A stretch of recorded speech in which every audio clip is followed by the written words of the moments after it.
So we give praise, esteem, and honor to the Most High Yah in the name of Yahushua HaMashiach this day. We get this John chapter 5 and verse 39. Search the scriptures, for in them you think you have eternal life. They which testify of me. And you will not come to me that you might have life. I receive not honor from men, but I know you, that you have not the love of Elohim in you. I come in my Abba's name, and you receive me not. If another shall come in his own name, him you will receive. How can you believe which receive honor one of another, and seek not the honor that comes from Elohim only? Do not think that I will accuse you. The Abba, there is one that accused you, even Moses, in whom you trust. If I had to believe Moses, you would have believed me, for he wrote of me. But if you believe not his writings, how shall you believe my words? Proverbs chapter 11 and verse 16. We just move around in Proverbs 11. Some things we're going to go back and revisit in the first 3 to 4 verses that we read. But right now, these two particular verses allow us to be able to fulfill something that we began looking at last week, that I had mentioned that I would desire to do. And thanks be to Yah, we're able to do so at this time. So Proverbs 11 and 16 say, a gracious woman retains honor, and strong men retain riches. We're not worried about the second part, just the first. Now drop down to verse 22. This is a verse that we've looked at previously. As a jewel of gold in a swine's snout, so is a fair woman which is without discretion. So can anybody tell me what is the antithesis between those two statements, between these two types of women? You have one who has been likened to a pig who has a jewel or a nose ring in his nose. You know, you ever seen these women be looking out here now with all the nose rings in their nose. They look like damn fools. You know what I'm saying? But that's their prerogative. Somebody like it. I ain't got to like it. I find it humorous. That ain't because of the word. Don't just look funny to me. You know what I'm saying? And then also you have a gracious woman retains honor. So we have to sit back and look at those two things and look at how they are contrasting points of view.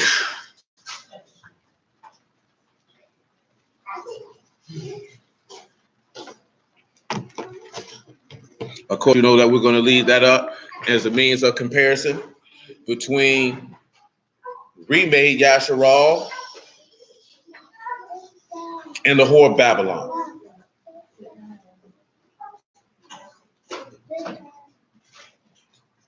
See, we already know you live in a society that loves whores. That's why a lot of women conduct themselves as a whore. And you don't have to, as I said numerous times over the course of years, you don't have to sleep with a lot of men to be a whore. You know what I'm saying? Sleeping with a lot of men is not the composite of what makes you a whore. It is a mindset and a mind frame which makes you a whore. You know what I'm saying? Does anybody have any idea how you contrasting a beautiful woman who has no discretion versus a gracious woman who keeps her honor?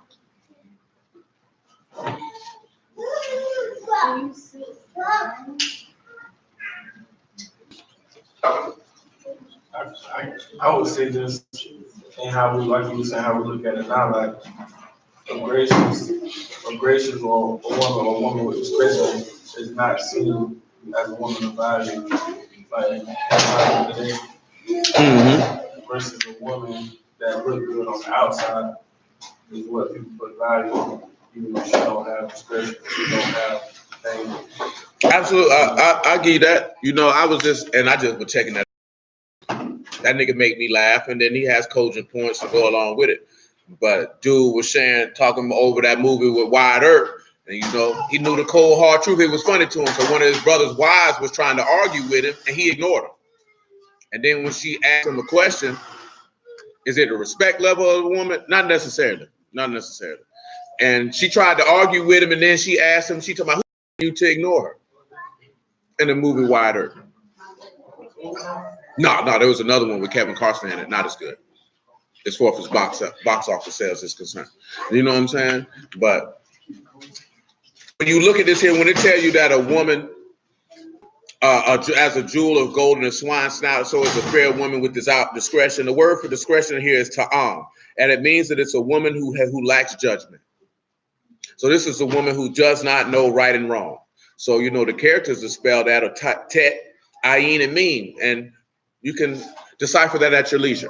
Tet, Ayin, and Meme are the characters for it. So when you look at it, and all you done seen this before, and this goes back to the point that we were looking at last night, that it says if a man takes a wife and he loves her with the love of Mashiach, he's supposed to nurture her or bring her to maturity. Because if she lacks judgment, then what does that mean that she is? She is an immature vessel.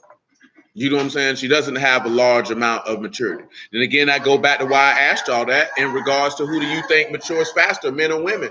And if women mature faster, and in this particular society, the woman is the dominant sex, then you can clearly see that women don't mature faster. I was at Smoothie King yesterday, and the little white girl had a whole booty cheeks out. And I guarantee you, you do that because your daddy don't tell you that you look like a whore. You know what I'm saying? And you need to go put some clothes on. You put them clothes on because you're allowed to go dress like a whore, because that makes you feel empowered. Because you might feel like you don't have anything to offer a man other than your sexual empowerment. So this is why you go out the door looking like a whore. You know what I'm saying? Everybody else is cool with it. Nobody says anything about it. And you just keep doing it. Go ahead. I was a fan the other day, and a little girl was on the ambulance. I thought that's what was so weird. Like, people standing there talking on my good shit. Shalom, man. Like, why you don't think it's weird to show up? Like, you standing in front of your daddy. We seen that when we was in Tampa. I'm like, that's so weird to me. Why? We seen that in Tampa. You seen all the men out there with their churn. You know why the daughter booty is gonna be out? Because he ain't finna dare tell his wife to put some clothes on. Because he don't want to deal with her wrath. You know what I'm saying? Because of the key mistake that most dudes do. You either acquiesce or you argue with her instead of just getting rid of her. You know what I'm saying? Like, why would you be with a woman you have to consistently argue with? You know what I'm saying? If you have to consistently argue with her. See, the point of what Wyatt Earp was making in the film was that, I told y'all about this a long time ago. It's a comedian. He dead now. His name was Latrice son, Patrice O'Neal. That's what his name was. Big old fat black dude. Nigga was hilarious. But on one of his radio shows on Sirius XM, he said a woman called in and he was like telling her straight up. He said, "I'm better than you." You know what I'm saying? He said, I'm not ashamed to tell you, woman, I'm better than you. But you're not better than me. He said, hold on, let me slow it down for you, help you understand. He was using that in regards to how the man is created. I was created to be better than you for the purpose of leading you, providing you, protecting you, and nurturing you. So therefore, I'm not going to argue with you. You know what I'm saying? For me to argue with you is beneath me. Because if I know that I'm better than you, what am I arguing with you for? You know what I'm saying? Are you going to argue with a child? Are you going to argue with a grown man who you deem to be less honorable or of low intelligence or void of wisdom? Are you going to sit there and argue with him? What is the common statement people say, wise man told you what? Don't argue with fools, because ain't nobody going to be able to tell the difference between the two. So when somebody see you arguing with a woman, what's the first thing niggas see? Like, well, that nigga, that crazy. You know what I'm saying? You shake your head and you like to say, well, I feel sorry for that nigga, because you already know you ain't got no business doing that. Consequently, on the reverse side, if a gracious woman retains her honor, a gracious woman is not going to sit there and argue with this man if she deems him to be an idiot. What she's going to do is you say, you know what? This man is stupid. I'm going to leave him alone now. And I'm going to spend time bettering myself until a man of valor and honor comes my way. And then I'll hitch myself to that wagon. You know what I'm saying? Because what do I look like arguing with this man? Doesn't make any sense. But you see a lot of women, especially in this world, who are very, very beautiful, but don't know right from wrong. You know what I'm saying? Because that's what it is when we're looking at judgment. That's knowing right from wrong. So you bring somebody, we'll just grab Hebrews chapter 5 real fast, since we're talking about judgment and knowing right from wrong.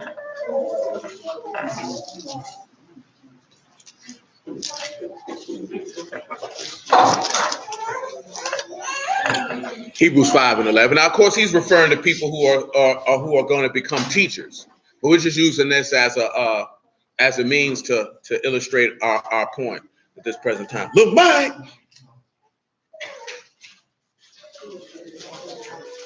What's up, cuz?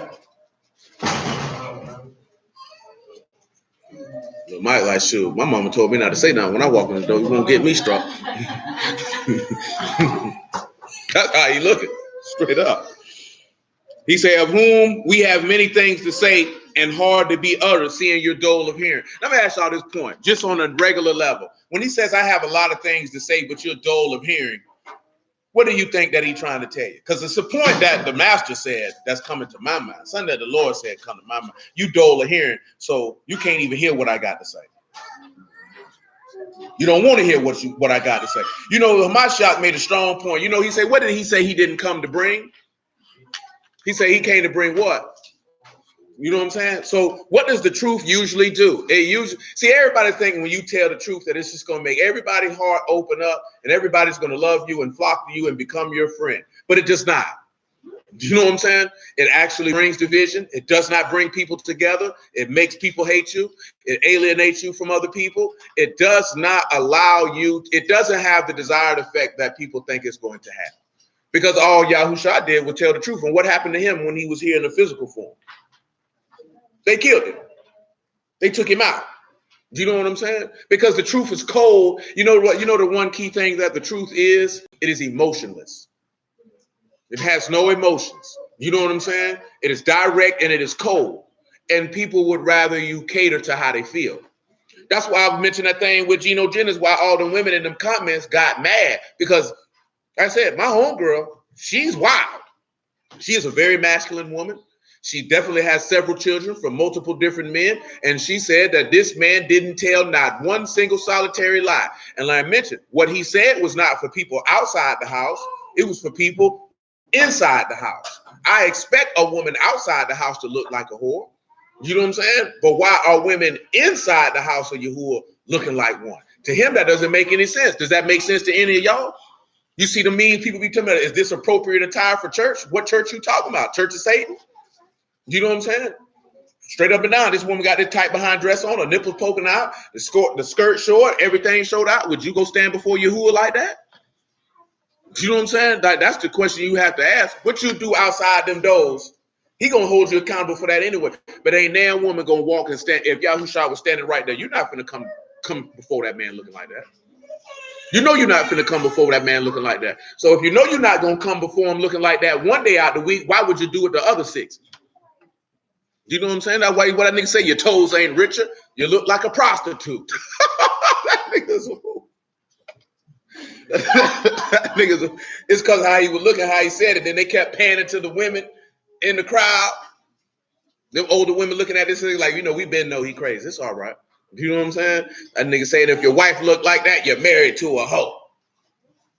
But again, he talking to people in the word. He ain't talking to people outside the word. That's a different standard.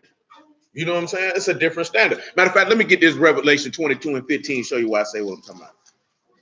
Then we'll come right back to Hebrews. You could get 22 and 14. You know, that's what a lot of people problem be at is you try to hold people to a standard that they don't adhere to. You can't hold somebody to something that they don't adhere to.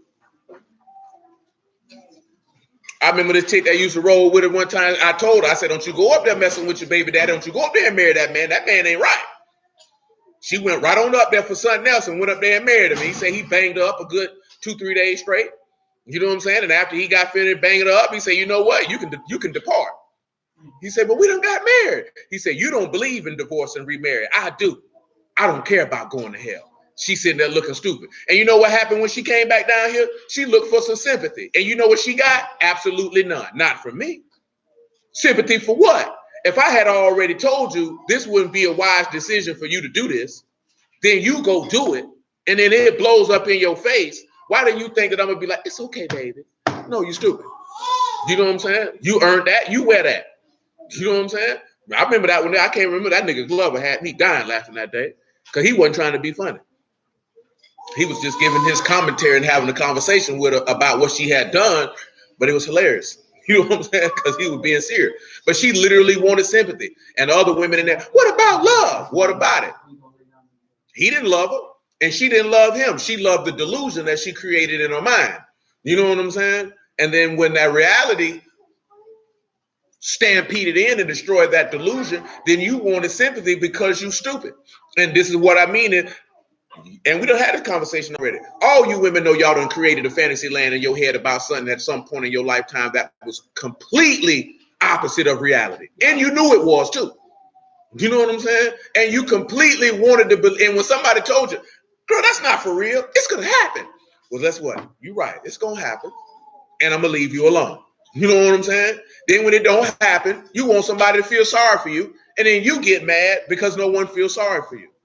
You know what I'm saying? And that's where the man is supposed to come in at to moderate your delusions that you craft in your head. Because every one of y'all that mess with a man where y'all created a scenario that did not exist and he broke it down and told you how it didn't exist, and you got mad at him because he told you that you're living in Candyland right now. You know what I'm saying? How could you tell me that? Because woman is not real. What you're saying is not actually happening. That's not happening over there. That's why a lot of women lose men, because they have it in their mind that he doing this and he doing that. Whole time man going to work and drinking a beer because he don't want to come home to you. You know what I'm saying? Who wants to come home to that every day? But y'all know the difference. We didn't already talk, but y'all know the difference. That man coming home, you gonna find you a new nigga. See, he ain't gonna find a new woman. He just gonna sit there and hate his life and kill his liver till he die at 55. Die at 60 from a heart attack. And he gonna be relieved. The doctor say you got 3 months to live. Can you speed it up to 30? You know what I'm talking about? Because I'm ready to go. But what about your wife? What about her? You live with her?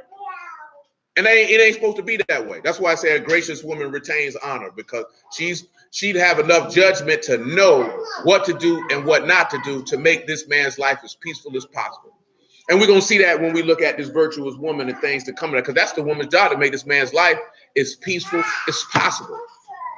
And that goes back to what we were talking about last night with flesh and bone. Because if you're flesh and bone, that means you're a car, you won.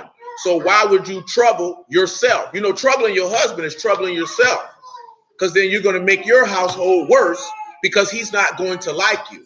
Then he's going to want to remove you. You know what I'm saying? And then you're going to tell the whole world that men ain't this and men ain't that. Y'all should have been known that. Y'all remember the little thing Cat Williams said one time with Mary J. Blige talking about men ain't this here. He said, maybe you just got some can't get a good man coochie. Because that's all that you seem to attract. But it's not what you attract, it's what you tolerate. You know what I'm saying? If you tolerate someone to disrespect you, then they will disrespect you, and you got what you deserve. See, it's not the other person's fault if they mistreated you. It's your fault because you tolerated it. You know what I'm saying? Like, you don't have to take it. You can't leave. You can't say, you know what, I'm going to go over here, because this nigga's not going to hit me upside my head no more. He's not going to call me outside my name. He's not going to do that. I'm going to go over here.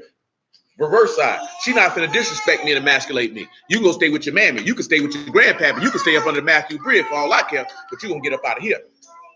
You know what I'm saying? Then it's going to be different, because if a person knows you'll walk away, see, we were talking about this other day too. Y'all women know this here. If you sold a dude you ain't want to fool with him and he walked away, would you respect him more if he walked away and left you alone, or if he chased after you?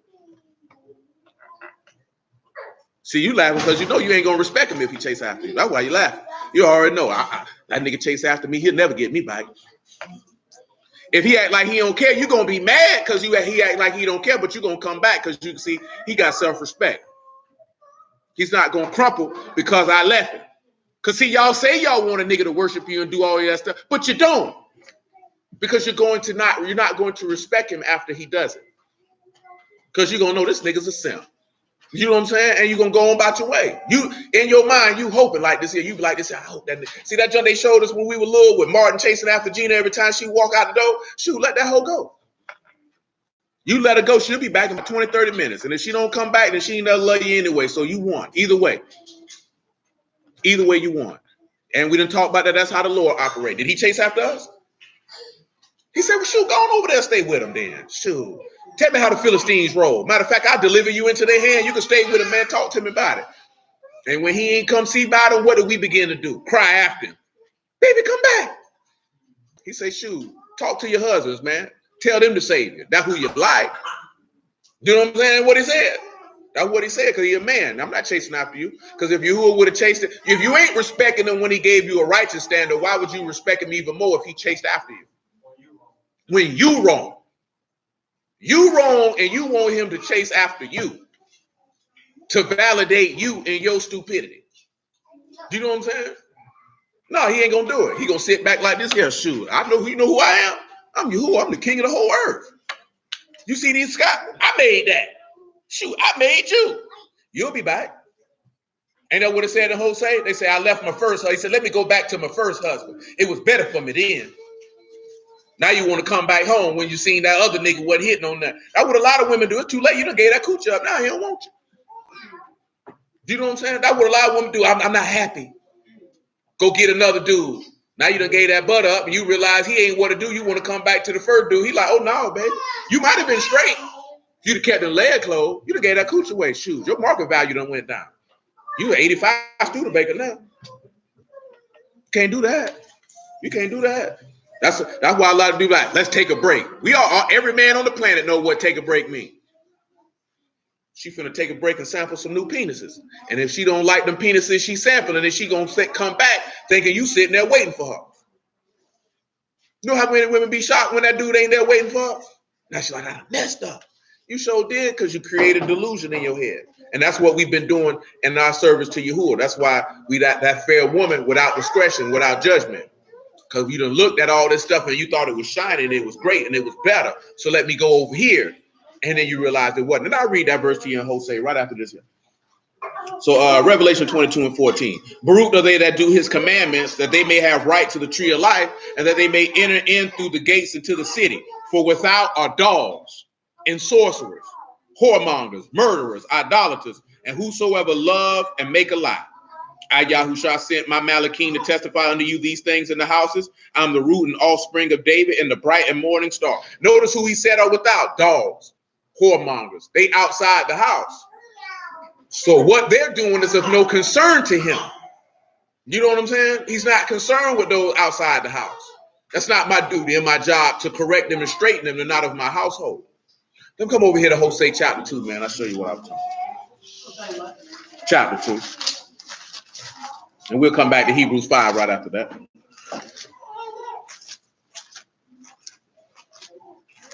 So remember, right, a beautiful woman is like a... Now, I don't know how people feel about pigs, but even before the word, it ain't the fact that he say don't eat it.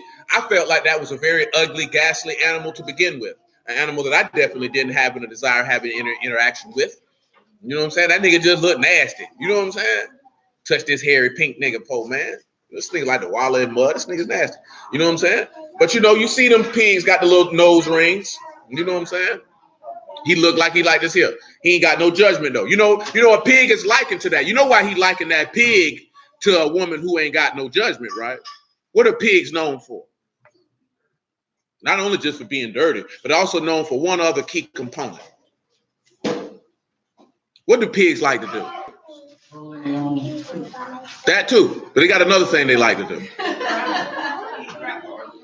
They eat garbage, but they eat and don't stop. They have no self-control. You know what I'm saying? They cannot regulate their behavior. Hold on. He was telling you that he was Lucifer.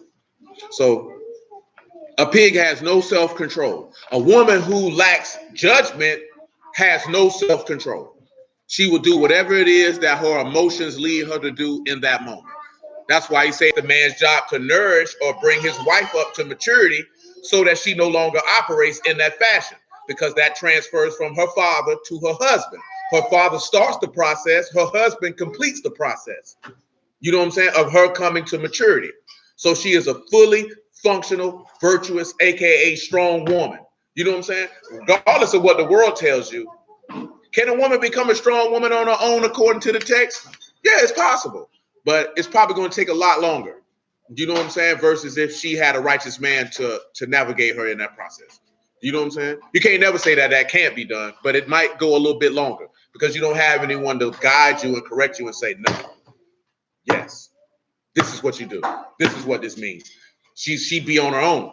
You know what I'm saying? This is one of the reasons why Paul said if the wife got a question, to ask her husband at home, meaning she ain't really supposed to ask it right there in the midst of the congregation. She's supposed to let that be known to her husband. And if he can't answer it, he goes and finds that answer out.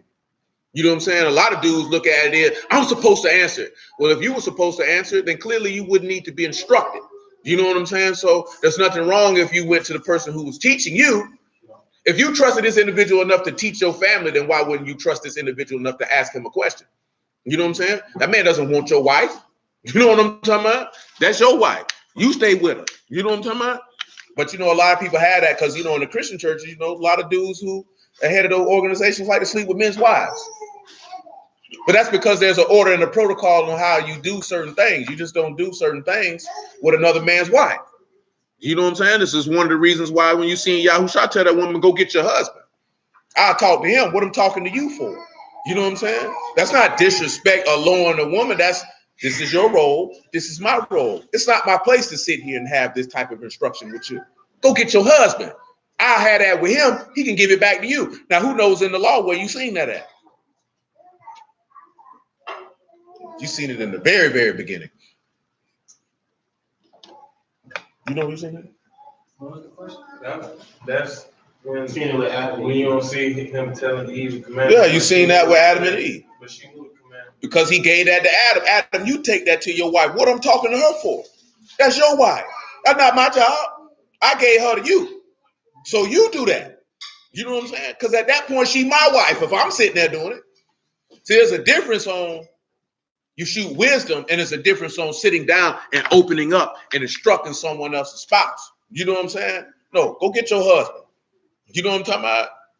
You want to know something? Tell your husband and send him to go get the answer. You know what I'm talking about?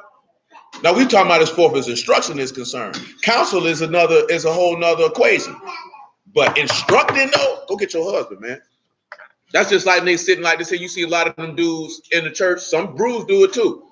Having whole full length sessions with dudes' wives and their husbands don't know nothing about it. Ain't even around. That nigga trying to slide. He's trying to slide. You know what I'm saying? He's trying to slide. He wants to knock your wife down. Because nigga ain't gonna do that. Nigga like this here. Well, why you don't talk to your husband about this? What you asking me for? Because that keeps confusion down. You know what I'm saying? Because that type of stuff going on, niggas' mind go to like this. What this nigga got going on? That keep confusion down. That keep order in place. You know what I'm saying? You don't really know that because you live in a society that tell you differently. Ask everybody. Sit down with everybody. And that's why people end up getting shot. You know what I'm saying? Because the Book of Proverbs, what he told you? He said, I done seen many things I don't understand. He said, a man's way with a maid is one of them. He also told you in Proverbs chapter 6, what he told you. Said, a man commit adultery with another man's wife, war to understanding that man ain't going to want to talk. You know what I'm saying? Jupe already told you that. You know, nigga bust your head if you do what? If you bang his hoe. Nigga kill you out here about that. You know what I'm saying? Nigga kill you out here about that. You know what I'm talking about? I wouldn't kill a nigga about no woman because I'd be damned. I go to prison and you still out here tooting your booty up to somebody else. I'm just going to move on and be free. You know what I'm saying? I can't go to prison. I done already been there. I'm good. Oh, yeah, Marshawn did just do that with that woman who was trying to argue with him, and he did right. The first thing he asked is, where your husband at? And everybody like, that's so sexist. No, that's a man who knows order and structure. Because before I start having this conversation with you, I need to know where his daddy at, where your husband at. Because a man might take that as disrespect if you sitting here having this type of conversation, and he right over here. Where your husband at? That woman, she would pause when she didn't know what to do. Where my husband at? You know what I'm saying? But clearly we know you ain't got no husband. Look at you.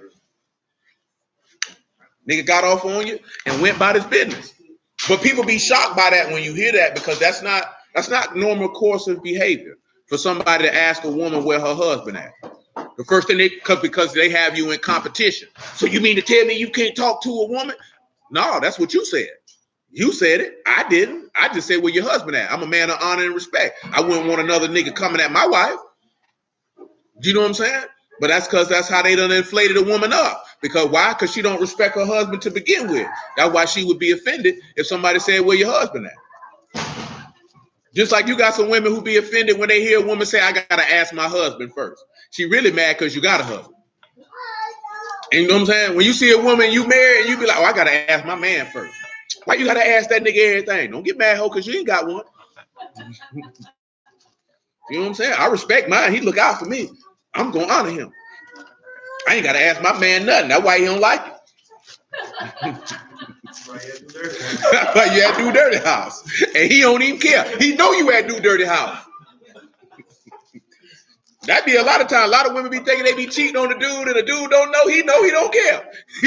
He hoping Do Dirty do something to you, make you never come back. You know what I'm talking about? Straight up. A lot of women feel that way. He don't know I'm cheating on a girl. Oh, he knows. He knows. That nigga like, well, I hope he blowing her butt. She be like, this here, I'm gone. I ain't never coming back. Because that's the only thing you're around there for. You ain't around there number for sexual gratification. You ain't around there for no mental stimulation or nothing else. Or money. You know what I'm talking about? Woman have a good man at home. See, she can get a couple more ducats out this other dude and go lay with him. And then at the end of the day, she end up with nothing. Looking stupid. Looking stupid. You know what I'm saying? But yeah, man, that's how that jump be though. I done seen women get offended. I gotta ask my man first. I ain't gotta, why you gotta do that? That's why you're alone. Mad every day. Plotting on somebody else, man. You want somebody to love you like that, but you ain't worthy to be loved in that fashion. Like if you want a certain type of love from a man, you need to be a certain type of woman in order to get it. Do you know what I'm saying? You can't feel like everybody told you was the greatest woman in the world and you not. Like who told you was a great? If ain't no man you ever been with told you was a great woman, then most people probably be lying to you. You know what I'm saying? Because you know what? You know why I say that? Because ain't no man finna let no great woman leave. He ain't gonna do it. Not if he got no brain. You know what I'm saying? He ain't gonna do it. Ain't no man in the history of mankind gonna be like, well, I got a great woman. Leave her, mess with this hoe over here. No, they don't do it. They be like, this here, hoe. I'm gonna go ahead and lock this one here on down because she got some sense. And that's what it is. Nigga be letting you slide is because you're not as good as you think you are, or you have horrible selection in men. Do you know what I'm saying? So you lowered your value by choosing someone who was beneath you, and then you couldn't see that. Well, Hosea chapter 2. Let me make sure I got my right spot, man. Hosea 2:2.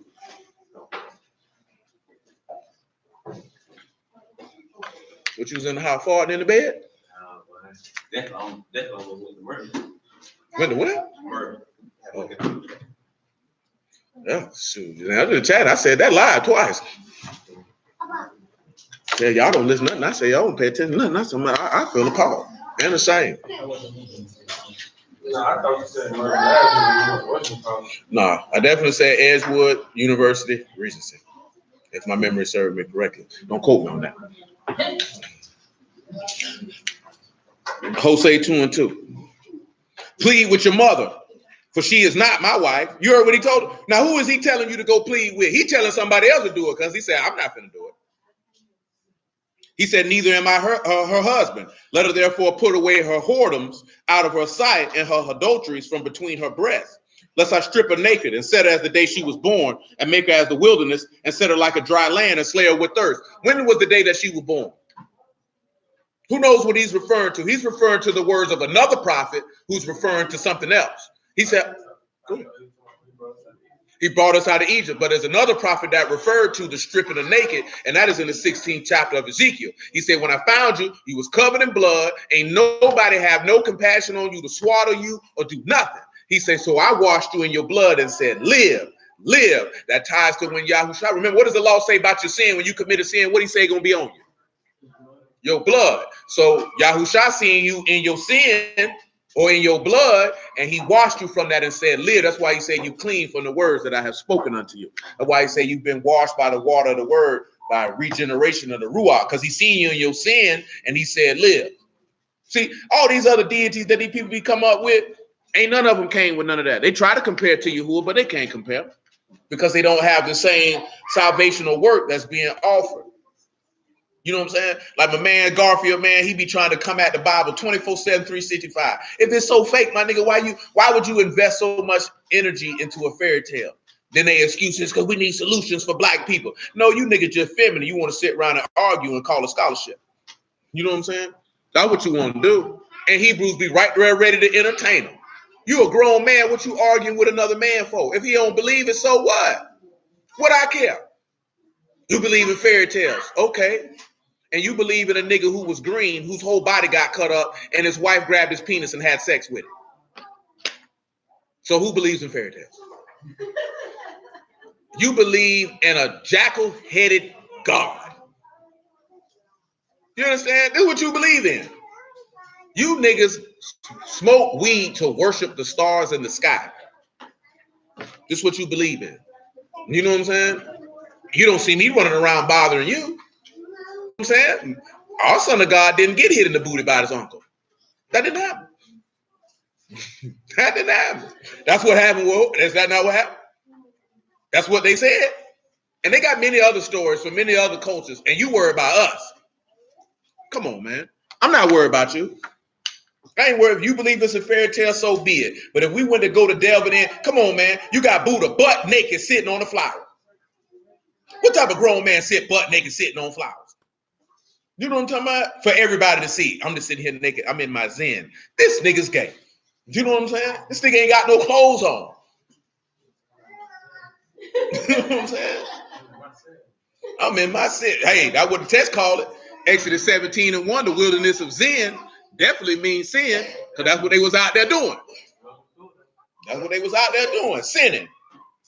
But you already noticed that guess what? In Egypt, you can do whatever you want. And all these other deities, you can do whatever you want. You can't do what you want with Yahuwah. And again, I said this recently, I say it again. Every so-called religious system on this earth is matriarchal, or the man, the masculine and feminine principle is equal.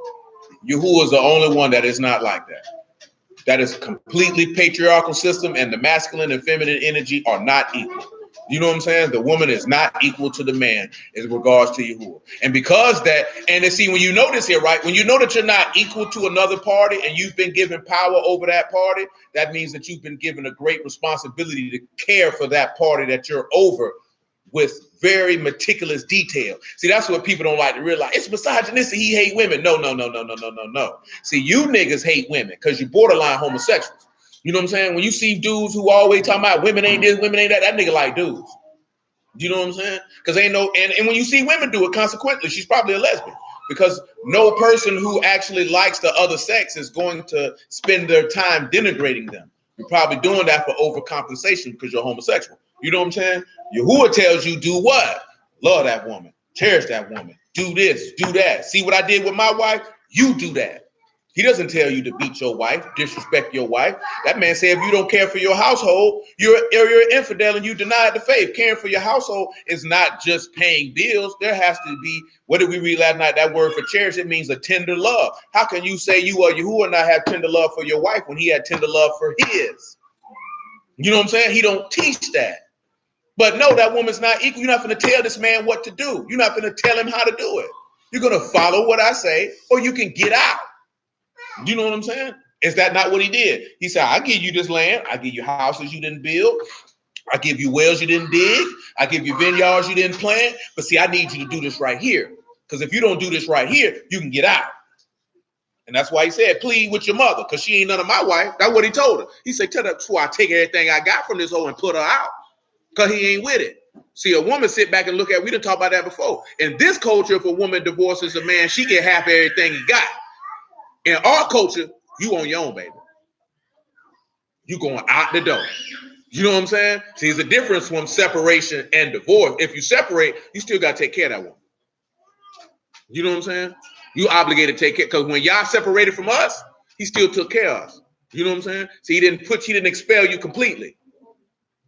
You can even see that when the Romans were occupying the land, you were still in the state of separation. So he still took care of you. But once he put you out, oh, you was on your own. You know what I'm saying? He told that in Isaiah 50. Where's the bill of your mother's divorce? Where is it at? You know what I'm saying? You don't take care of no woman after you divorce her. Where they do that at? That's feminist stuff. To empower a woman over a man. So you leave. So let's sit back and look at it in American culture. You divorce me, and I got to pay you because you want to leave. Now, somebody make that make sense for me, because that doesn't make sense for me. What am I paying spousal support for you when you chose to leave? I don't want to be with you anymore. Pay me $10,000 a month. For what? Why am I doing this? Because I have a vagina. Okay. Help me out. You know what I'm saying? And then a lot of these women who get that money, their hoe wasn't doing nothing. She didn't cook, she didn't clean, she didn't support, she didn't comfort, she didn't do nothing. She just walked around the house and farted and ate up all your groceries and complained about how she didn't like her life. Well, look here, hoe, who told you to come around here? Well, I thought it was going to be more than this. Well, what did you think it was going to be, hoe? What did you think it was going to be? That's how we looked at Yahuwah. We thought it was going to be more than this. Look at the Philistines. They having fun. You see them over there. They having sex orgies. We can't have sex orgies. I want to go to Sakaf Benoff with the male temple prostitutes. That's what we was doing though. You know, I use these graphic examples because we don't like to have those conversations. You know what I'm saying? Yes, you were lined up at your neighbor's house to sleep with his wife. That's what he said you were doing. That man say every single son. And the reason why, that's why we looked at them idols. Everything that people did in the worship of their idols, we did it too. We did it too. So yes, you were burning your children to Molech. You know what I'm saying? Yes, you was at the temple prostitute house doing this here. You thought niggas just started making it rain. They been throwing shekels at bald-headed hoe. They been doing it. But the difference is you doing it out of your own lust. They were doing it to venerate another deity, which makes it doubly worse. He told you in Amos, you went in the same maid to profane my name. Y'all running trains, got me out here looking bad. You know what I'm saying? Because you don't care about me. Because it was about what you could get. And when you felt like you couldn't, and this is a fair woman without discretion, because he said he compared Yasharal in Jeremiah chapter 6 and verse 2 to a comely, delicate woman. You know, comely means beautiful. So he compared us to be a beautiful woman when we were a beautiful woman who lacked judgment. You know what I'm saying? So we were doing all manner of things that were not correct. See, a gracious woman retains her honor because there's a difference with it. You know, you live in a society now. Now, it's a chick I went to school with. I'm not going to say she lying. She says she didn't lose her virginity until she was 30. She very well may be telling the truth. I personally don't believe her based off certain. She doesn't post risque photographs, but when you take pictures to show your butt, oh, somebody run up in that. Because ain't no honorable woman finna do that. Who ain't giving over vagina up, taking look back photos and all that type of stuff. Yeah, somebody looking back, and you was looking right back at him when he was doing it. You know what I'm talking about? Who? What you know? What honorable woman you know gonna take sexually suggestive photographs? Who claim they served? She a Christian now. Claim they serve God. No, I don't believe that. I don't believe that at all. Still got to advertise. But the only people who advertise is hoes, because gracious women ain't gotta advertise. They ain't got to advertise. Advertise for what? Because if you only thing you got to advertise is your buns and your cakes, well, baby, you clearly ain't got much going on. See what I'm saying? I know I'm gonna get me a good man. Look at this butt. Number one, and guess what? It's on the clearance rack too, because you giving it away for free. You know what I'm saying? You got to realize something. Men want a woman of value, so they want something that everyone can't have access to. So if everyone can have access to it, that diminishes your value. So if anybody can go online and see your titties and see your booty and see your thighs and see the print of your feminine parts, they already know your value is low. I'll knock you down. I wouldn't dare inseminate you or make you my wife. Do I look like I smoke crack? And then what do women do? Nobody won't marry me. Ain't no good men out here. Who told you was a good woman? That's the same thing like I would tell you with that round table talk with the what do they call it? The Frankenberry monster. That's what she looked like. That's a whole bunch of bald-headed hoes sitting at a table co-signing bald-headed hoe stuff. You know what I'm saying? Telling you're a great mom. How you know, ho? You live with her? Ask her husband, is she a great mom? Ask her children that. You know what I'm saying? You don't ask your female friends, are you a great woman? Because they're not going to tell you the truth. You know what I'm saying? They're not going to tell you the truth. Ask your man. You know what I'm saying? Because he's going to tell you the truth. Am I a good cook? Absolutely not. You know what I'm saying? Your tongue lacks complete and utter. See, a lot of dudes don't be want to do it because they don't want to argue. But if you're a man of wisdom, you just going to tell her, nah, your grits lack seasoning. I don't know what them eggs got going on. Do you know what I'm talking about? I would really prefer that you just stop trying to make whatever that is you call souffle, whatever you call, just stop. Just don't make it no more. You know what I'm saying? And make sure, I'm going to buy you a meat thermometer because clearly you don't know how long to cook the food for. You know what I'm saying? Guess what she'll do though? I can't believe you just said that to me. Well, nigga, you asked. That's the part I ain't ever understood. You ask a man a question and then get mad when he told you the truth. Do I look fat in that dress? Well, clearly you already know you're fat. That's why you're asking. You know what I'm saying? I done had women like, how I look. Do I look fat? You know you fat. That's why you ask. Now, what you gonna do about it? Because I'm not finna inflate your ego and tell you, oh, you look fantastic. You know you're not unhealthy. Because I'm not telling you fat for aesthetics. I'm talking about your health. I mean, if I'm married to you, I could care less. I mean, we signed on for the long haul. So if you started off at 145 and you end up at 325, it's just what it is. I done seen some women get there, boy. I done seen some girls I went to school with that were just like this here. And now, shoot, they look like they might could play middle linebacker for the Patriots or the Broncos. You know what I'm talking about? Straight up and down. I don't know what they were doing, but it don't matter. If you marry them, you sign up for that. Like a chick I used to go to school with, she was like, am I fat from when I was younger? I'm like, girl, you don't have 5 kids. You know what I'm saying? Why would I expect you to have the figure you had when we were 16, 17 after you done had 5 kids? That's an unrealistic expectation. You know what I'm saying? My realistic expectation is, are you healthy? Because that's what I'm more concerned with than anything. Are you healthy? Because if you ain't healthy, then you know you need to lose some weight. And that's it. You know what I'm saying? But you need to set that out the door. You need to, if you know you don't, if you know what I'm saying, if you know you want your woman to be a certain size, hey now, I know you just had this baby. I don't want you to get bloated on me. We're going to work together because I'm getting a little spare tire too, so we're going to get in this together.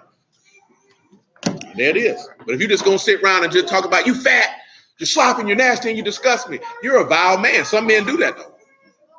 Some men do that. They think by telling her, by belittling her and demeaning her because of her weight gain, that's going to motivate her to lose weight. And it's not. That's not how you handle no woman. That's going to destroy her self-esteem and probably cause her to eat more. You know what I'm saying? So that's not how you go about that. You know what I'm saying? You go about that different. It's more concerned about not how she looks necessarily, but her health. Your number one concern should be her health. Like, hey, baby, you know, that's not good for you to be carrying around that extra weight. You know what I'm saying? Can lead to this, that, then, and the third. So I want you to be healthy. So that means since I want you to be healthy, then I will start to begin the pathway of being healthy if I'm not.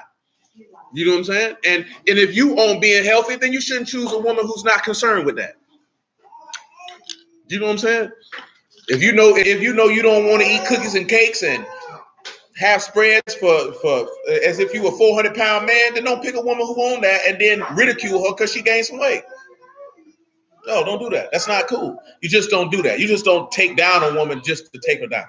You know, Yahuwah don't do that. When Yahuwah dressed you down, it's because you were being stupid. You know what I'm saying? Verse photo. He said, I will not have mercy upon her children, for they be the children of whoredoms.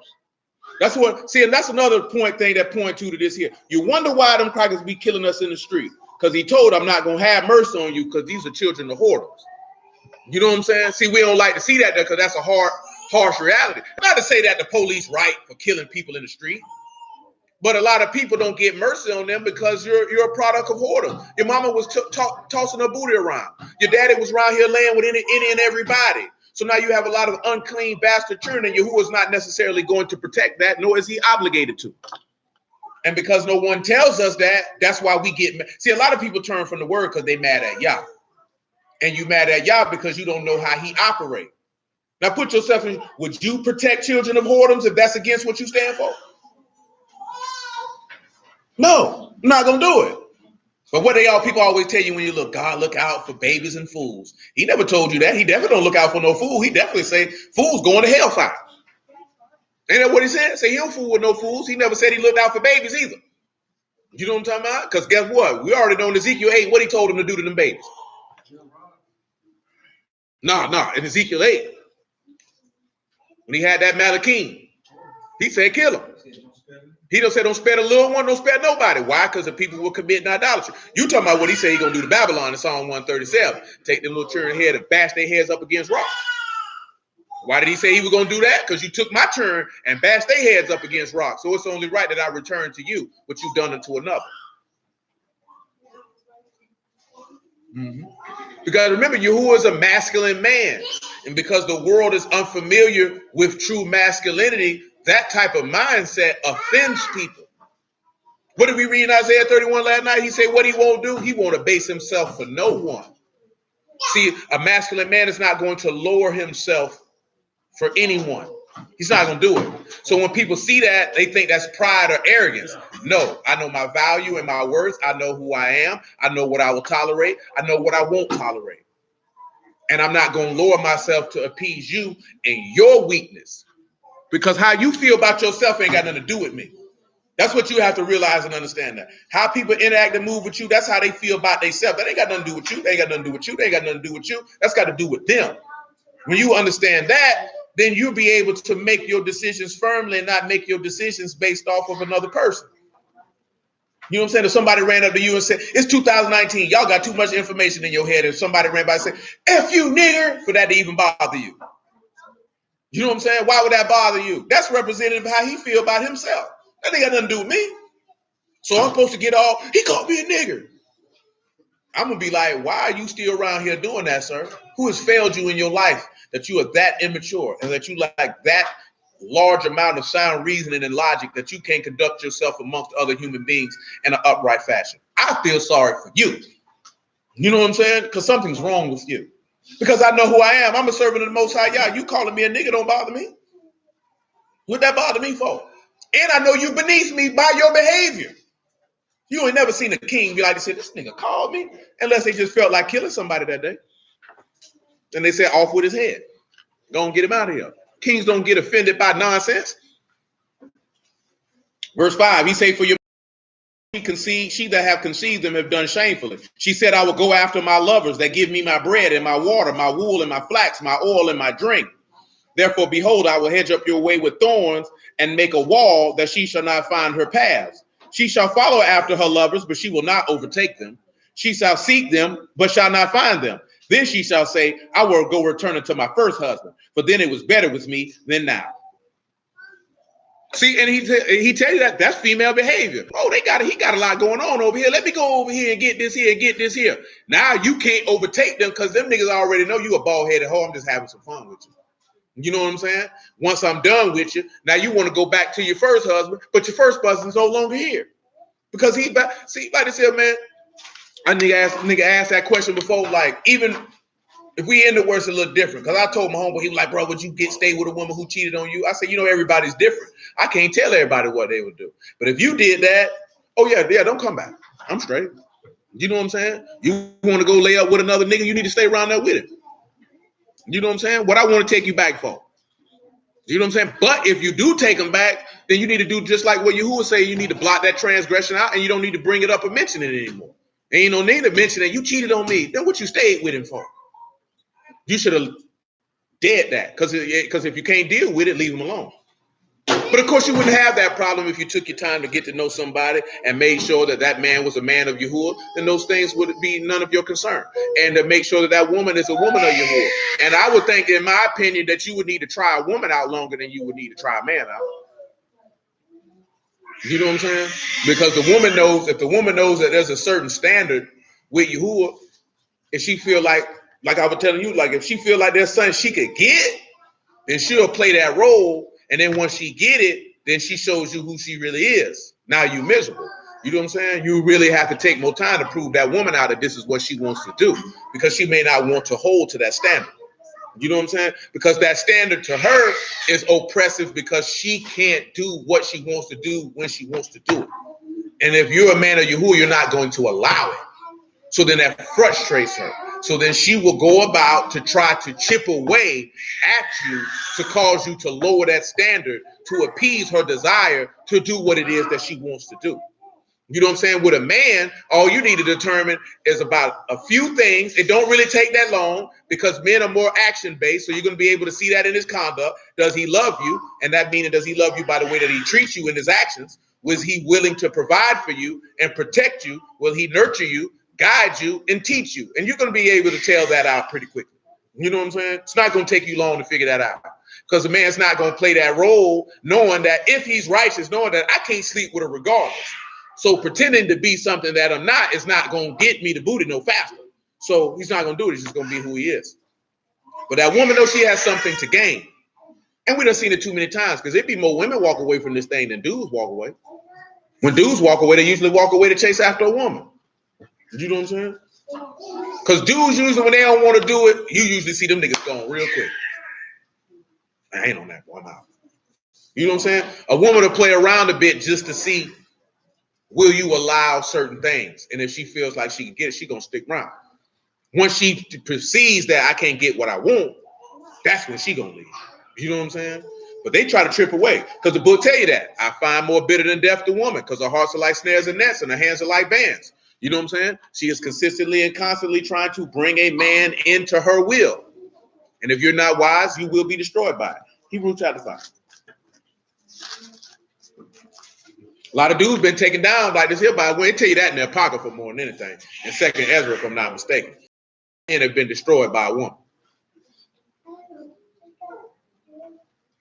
You know that? That's why he told you that. He said, I don't understand a man's way with a maid. You see a man with good sense. Right? A wrong woman come around, you be like, boy, what happened to brother? That nigga done lost his mind. You know what I'm saying? Nigga said that booty was good. They say he had to see what that booty do, and it did tremendously. Hebrews 5 and 12.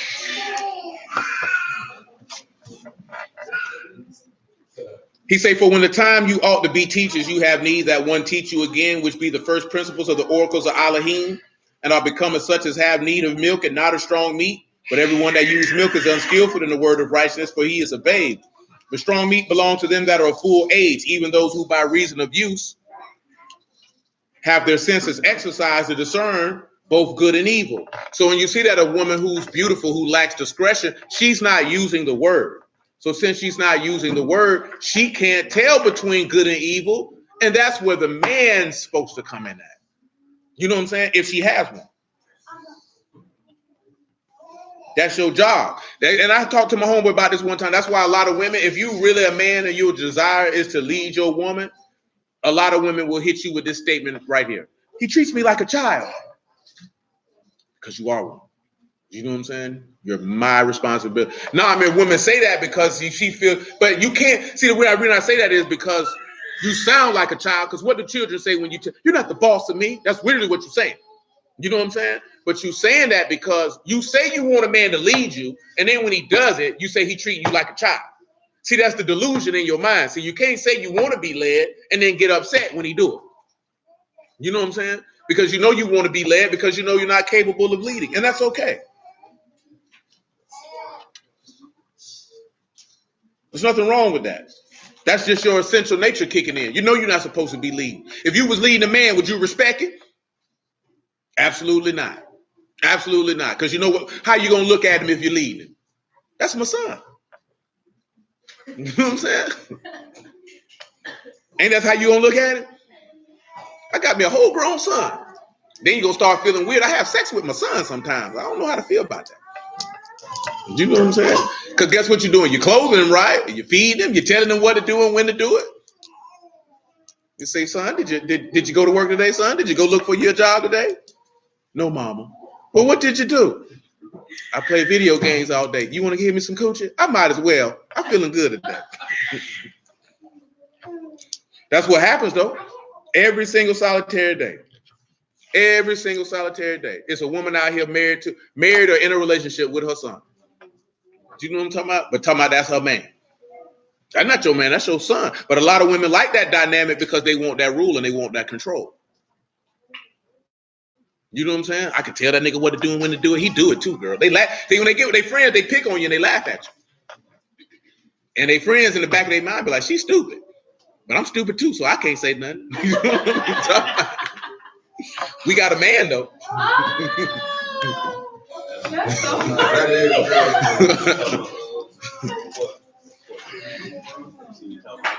Come back to Proverbs 31. What you say, man? It was funny because girls be like this. Like, they done so true.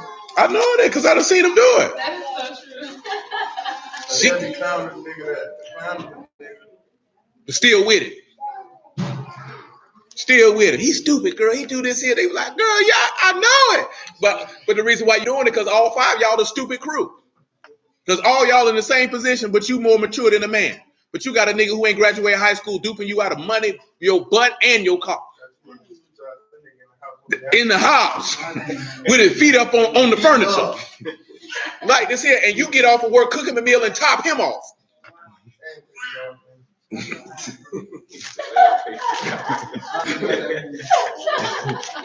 Hold on, come back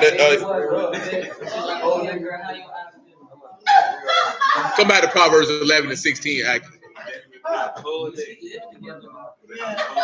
Like, come on, man. But y'all the more the mature party. You paying all the bills with a grown boy in there blowing your back loose. Some of them ain't even get that done. He's like, he ain't even that good in bed, girl, but I stay with him. Well, what you stay with? Well, what is the nigga useful for? I love him. Well, what you love about him? He make me feel good. Get your stupid butt out of here. You know what I'm saying? You sound retarded. You know what I'm saying? You ain't making sense, baby. But that's what I mean about the delusion. You know that's your son. How, that don't even make no sense. You talk bad about a nigga and go back to him. You know that's your son. You know what I'm saying? You take care of this nigga. But see, this is one of the reasons why growing up, like ain't nobody teach me this, but growing up, that's why I was like, I would never live with a woman. Because every nigga I seen live with a woman when I was a jit, it didn't end well. Meaning that they moved in with her. You know what I'm saying? And I noticed that if they took care of him, that they started to disrespect him. You know what I'm saying? This is something that I observed. I'm like, oh, I never put myself in that position. You know what I'm saying? I remember Chair used to mess with. She said, I'll take care of you. I said, I bet you won't. You know what I'm talking about? No, ma'am. I knew right then and there. I'm like, you know what? The fact that she even said that made me like, you know what? I don't know if I want to fool with her.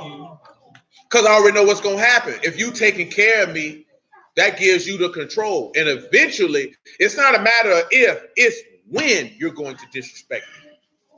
Why you think dudes be, you think a lot of these dudes just women beaters? Them women be emasculating them niggas, disrespecting them niggas. It is only so much they can take and they just snap and go upside her head. Why? Because he didn't allow himself to be put in the position for this woman to do him like that. Yeah. You emasculating yourself every day going around there. She like this here. Jody, she knows she can do you like that. You don't pop there in the mouth because you ain't doing your job. You stay in her house, eating her food. You drop her off at work and you at do dirty house. You know what I'm talking about? Around here beating up on jits at the park. You know what I'm saying? Because you really mad that you're not operating in your masculine frame. And you want to take that out on her. You know what I'm saying? And that's why, like the brother be talking about in the videos, which I knew that before the word and before I ever heard him say that, it better serve to work on yourself as a man than to worry about being with a woman. Because if you're not where you want to be at and she ain't got her mind right and she ain't really rolling with you, oh yeah, you probably going to go to jail for domestic violence because she's going to spot off at the mouth. And your manhood gonna be crushed, and because you won't have the wherewithal to know how to deal with that, which is to leave her alone, you gonna slap her. You gonna beat her up. Oh, he gonna keep trying me like this here, my nigga. No, you tried yourself. You know what I'm saying? Y'all already know that. You gotta put your hands on the woman. It's time for you to go. If you feel like you want to fight your man, which is odd in and of itself, it's time to go. Leave that nigga alone. But let's look at this word for gracious over here, though. The word is con. It's grace or charm, elegance, favor, or acceptance. You have a cotton and noon. Proceed. Con. It's the word for gracious in Proverbs 11 and 16. Cotton and noon. That's what you got. She retains her honor. We've dealt with honor before. It's kabod. You know, you got your cot, bot, ooh, and dollar. But for gracious, you just got cotton noon. Proceed. Have fun. Figure it out. You ain't got a lot of characters to deal with. You just got to. Separation of life.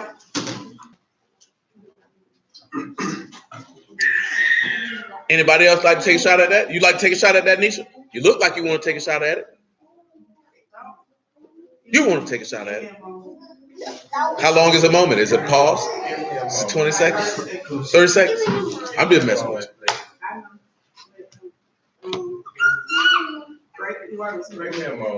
Yeah, and it's con, cotton noon. A gracious woman retains her honor, meaning her glory, her accept. So you know this is a favorable woman. What would make a woman favorable? We're gonna look in a second, see what would make a woman favorable.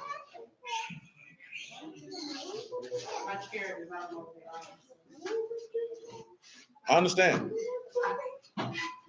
Stanley got separation to life. Does anybody else want to come up with something for that? You got something? Little Dale mama ain't got nothing? I see life continue. I don't know. Caught is just separation or defense.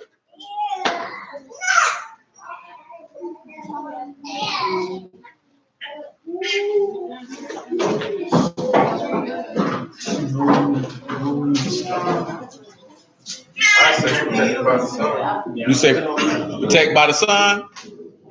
I will allow it. You could also look at she defends the seed because she's gonna protect her household. Because remember what Proverbs 14:1 says. Remember we discussed that. It says a wise woman does what? And what does a foolish woman do? Tear it down. She destroys it. This is how a gracious woman retains her honor. That's the difference between Babylon and Yasharal. What did Babylon do? Babylon sought to destroy her house every single solitary chance she got. That's what that whore seeks to do. Because she's a whore. That's all a whore know how to do. How many whores you ever met build up a house? The whole house. They ain't even building that up because them hoes in there fighting in there. That's my tip. That's my customer. I'm supposed to suck this penis for them $50. Shoot, nah, the 40 just to talk in the street. Them strip hoes charge a little more depending where you going. I'll never forget we was in the trap, the hoe talking about I'm going for 50. I'm like, oh, what about me made you thought I was gonna pay you $50? You know what I'm saying? Because that's what they would do in the trap. Them hoes was in there tricking. Trap don't even exist no more. I done told you about that. That's over there on University right before you get to Phillips. That whole empty field by that Taco Bell. Yeah, that used to be a Super 8 motel. And then the strip club was right by it. Much crack got sold in that Super 8.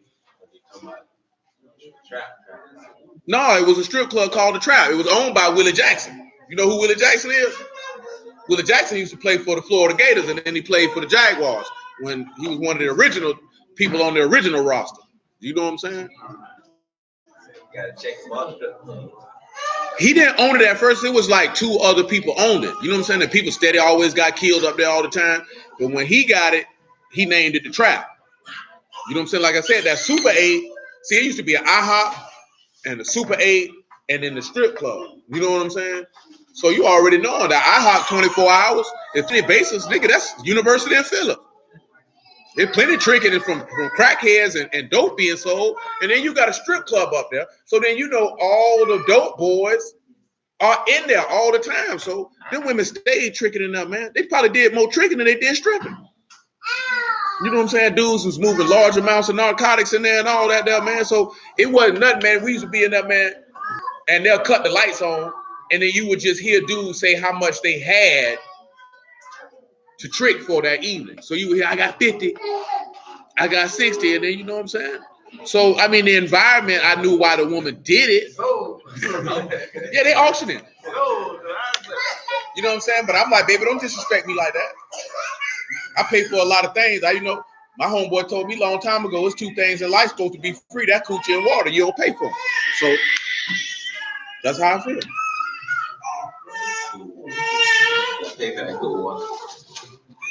So they say it's good water. You don't know what it is. And at the end of the day, if we ain't put it in the bottle ourselves, we don't know what it is. They around here claiming they selling Impossible Burgers. It got real meat in it. I'm like, you know what I mean? Maybe it do, maybe it don't. You don't know about the Impossible Burger? No, they call it a Whopper, but it's Impossible Burger. I bought one at Tampa. It was all right. I just tried to see what it tastes like. You know, we had conversations about that. There's something behind that because that IPO for it was too high, and they've been pushing it too hard. That junk probably give a nigga mad cancer all across his body. Nigga got cancer in his big toe. You know what I'm saying? That's straight. That's what they say. They say it's plant-based. I don't know what it is. Nigga could be eating a doodle burger for all we know. Indeed it is. Indeed it is. Let's come over here to Luke chapter 1, man, in regards to what we're talking about a gracious woman retaining honor. Luke. About 1 and 26. Yeah, man, that's just crazy, man. You know this world crazy out here, man.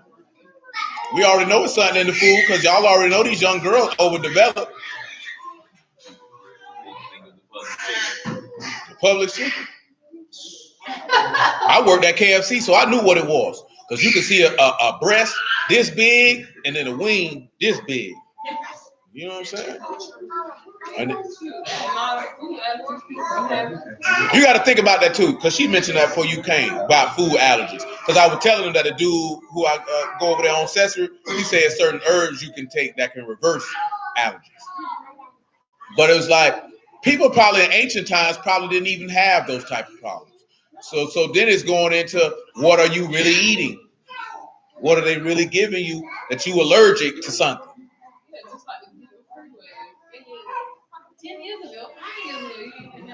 No gluten.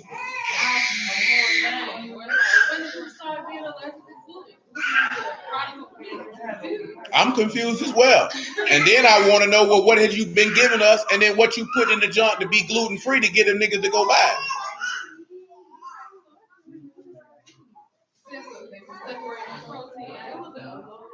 Which makes no sense. Take the protein out the bread. As if bread got a lot of protein in it to begin with. Because real bread is going to have gluten in it. So if it's gluten free, is it real bread? What is it? I don't know.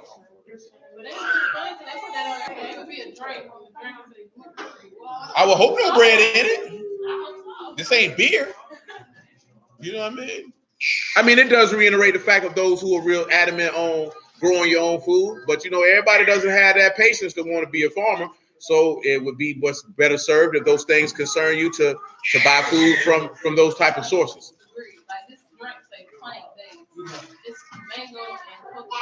And it's disgusting. I'm just messing with you because of my last experience with coconut water. No, it could have been that brand. I know you did. But that one I showed you was horrible. I was appalled and disgusted. I should have bought another bottle of cranberry juice. That cranberry juice makes me happy. Luke 1:26. Hey, dairy. I'm not dairy. I need you to pick up that popcorn you got on the floor, ma'am. Not at this time, when we're finished. I guess you're going to do it now. Luke 1:26. And in the 6th month, the Malachine Gabriel was sent from Elohim unto the city of Galilee named Nazareth, to a virgin espoused to a man whose name was Joseph, of the house of David, and the virgin's name was Mary. And the Malachine came in unto her and said, Hail, you are highly favored. So if she's highly favored, what does that mean she is? She is a gracious woman. Because the word for favor is con. It don't matter where you look at it. You see grace in the Old Testament most of the time. That's going to be the word. Yahuwah is with you. Blessed are you among women. And when she saw him, she was troubled at his saying and cast into her mind what manner of salutation this should be. Now, of course, he begins to tell her about what what Yah is going to do for her in regards to Yahushua being born. But, you know, we like to pull around every now and then to read the Song of Mary. So we will drop down to about verse 42. And then we will read the Song of Mary. And then go into the fact of, if you already know that Mary, it said that Mary was a blessed amongst all women. What is the first thing that should come to your mind in regards to women? If the book just said right here in verse 28 that Mary is blessed are you among women. What's the first thing that should come to your mind in that regard? She's a virtuous woman, because that's what the text says about a virtuous woman. Meaning this is a strong woman. So if she's a strong woman, that means there's two things that make her strong. And y'all should know what those two things are. And what are they? Faith and what else? No. No. No. No. Somebody find Nehemiah 4:10, read it out loud.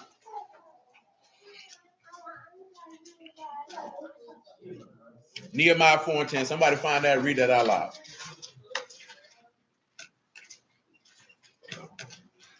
Faith was the first one, because it tells you that trust in Yahuwah is everlasting strength. You said the strength of the various burdens in the cave, and there is much rubbish says that we are not able to build the wall. And our adversary said, they shall not know, neither seek to come in the midst among them and slay them, and cause the work to cease. And it came to pass when the Yahudim which dwelt there came, they said to us 10 times, from all places which ye shall return to us, they shall be upon you. Yeah, that's not what I want. They got the wrong spot. Let me find the verse. It's in the book of Nehemiah, but I got it wrong spot. That's not your fault. That's my fault.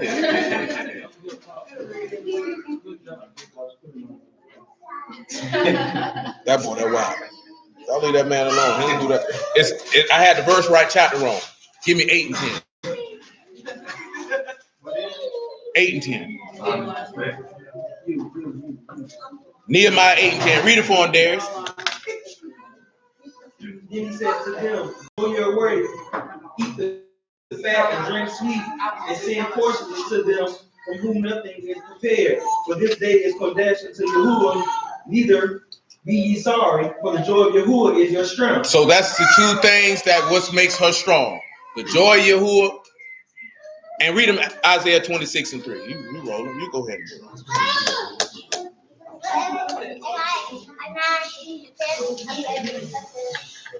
Bird. You're going to get you a part, Bird. We're going to call you Eddie Kane. Thou will keep him in perfect peace whose mind is stayed on thee, because he trusts in thee.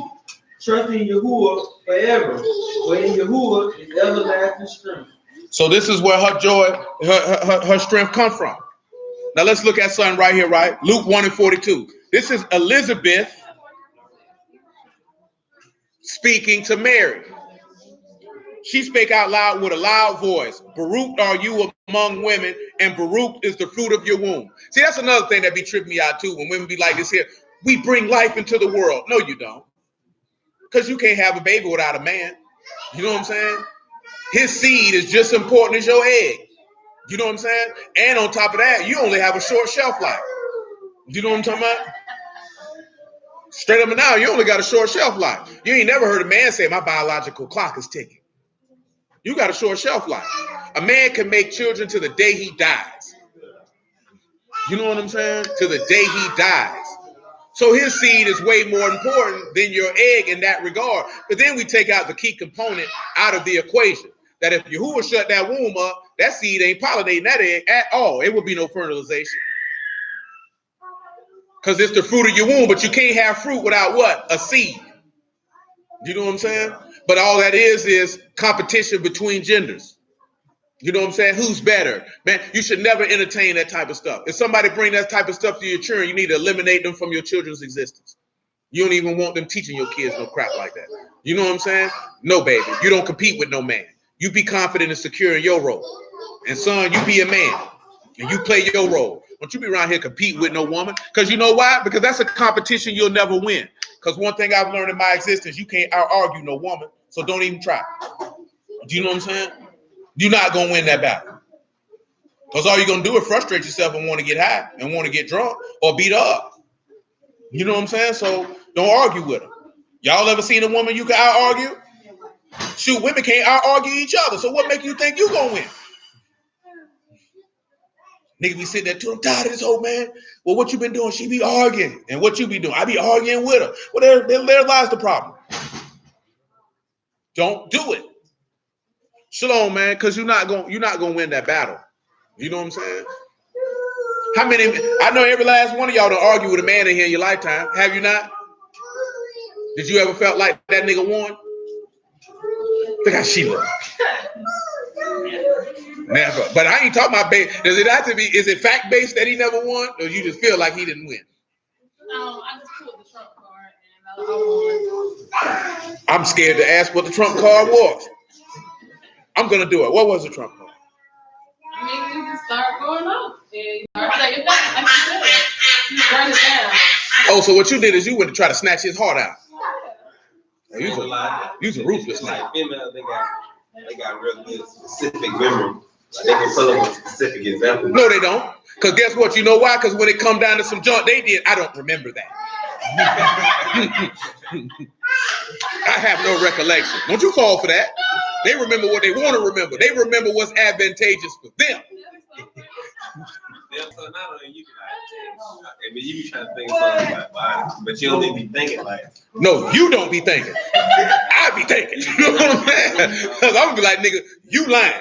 Because my memory good. You know what I'm saying? So you ain't finna throw nothing at me like this here, like, oh, nigga, oh, I'd have been in that situation. Nigga tried to run with me. I said, so you saying that's what happened? Then I hit him with this here.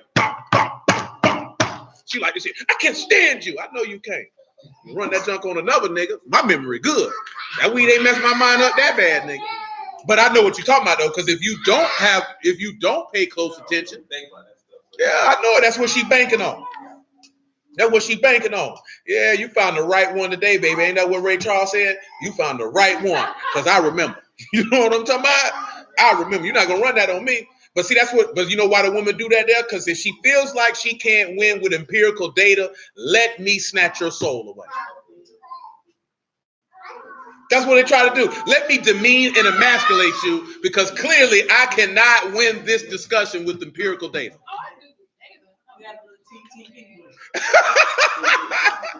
Come on, this here. That's why you blew my booty. Why did everybody need to know that? No, it's not. For some people it is. If you don't want nobody around here to know you use a Duncan Hines kisser. You know what I'm saying? You want nobody to know that. Or like this here. That's why your mama do this here for you. You know, you're trying to emasculate him. That's the woman's trump card is emasculation, whether it's true or not. But that's your trump. Depends on the woman. That ain't my trump card. What's your trump card? Well, what's your trump card? What y'all trump card is then? Man, why you hit a nigga with the grandma face? Wait, that's you, baby? Is that you? Oh, you cry? That ain't no trump card. Because you're a woman, Sue. Monte, see, go to cry. Monte, like this here. I'm finna go take a nap. Call me when you're done. Like I said, I ain't got no time for you. That didn't make it work. That ain't no trump card. What's your trump card is? Nah, you. I mean, it depends on the situation. I'm not pulling no facts. Like, I'm not about to tell you from already is dead. No, I said that's why I use that example as not your. Data from my database on what you're doing, and then you know how to shoot, and I'll call you at your name, depending on how the duration of the situation. Oh no. She talking about call you. She cussing. She talking about in the past. She talking about she calling you a female dog. She calling you a whole nigga. You know what I'm saying? That's how I ended. I don't start that way. I start with facts, and then I just. See, in that last part, you knowing that's gonna lead to a box. Shayla say she don't have one. That's gonna lead to once you come with that whole nigga, F nigga. That's lead to this here. Them fighting words.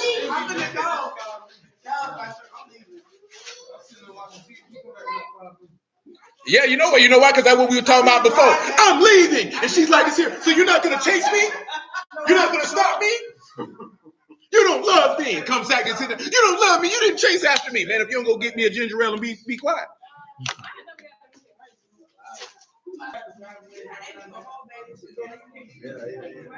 But that's what they do, though.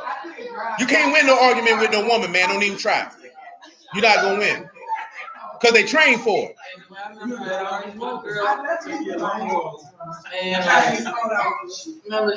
It is so good. I remember I had to question myself like that. I had to question. I know what I did. Yeah, you're not gonna win that battle. You're not gonna win that battle, and you're not gonna win it just because they're just that better arguers. Is that they won't stop. They won't stop. They'll keep going and going and going until they come out victorious. The thing that kills them the most is when you ignore them. Don't you hear me talking to you? Did you say something? You know what I'm saying? Seriously though, it's better for you to ignore her than to argue with her. To argue with her means that you just acknowledge to her that y'all are equals and you're on her level. So why would she respect you? She just like to say, I'm a lesbian now. Because I have a woman over here. I thought I was heterosexual, but I'm a lesbian. Nevertheless, verse 43. He say, whence is this to me that the mother of my Lord should come to me? For lo, as soon as the voice of your salutation sounded in my ears, the babe leaped in my womb for joy. Baruch is she that, listen what it said, blessed is she that believes. For there shall be a performance of those things which were told to her from Yahuwah. See, a lot of women, they don't believe. That's why a lot of women walk away from this word, because they don't believe it. They don't believe it. Because whether you're male or female, one thing Yahuwah does not do is he doesn't cater to your feelings. He doesn't do that. That's not how he operates. Mary said, my soul do magnify Yahuwah. My Ruach have rejoiced in Elohim, my Savior. For he have regarded the low estate of his handmaiden. For behold, from henceforth all generations call me blessed. For he that is mighty have done to me great things. Kadash is his name. And his mercy is on them that fear him from generation to generation. He has showed strength with his arm. He has scattered the proud in the imagination of their hearts. He have put down the mighty from their seats and exalted them of low degree. He have filled the hungry with good things, and the rich he sent away empty. He have hope in his servant Yasharal in remembrance of his mercies, as he spake to our fathers, to Abraham, and to his seed forever. Now you do know that she's prophesying. That's pretty clear. Anytime you see a song in a text, 99.9% of the time they're prophesying. But what allowed her to retain her honor? Because when she came up pregnant, what was Joseph ready to do? Now, why would he be putting her away? I know this is a remedial question, but nevertheless.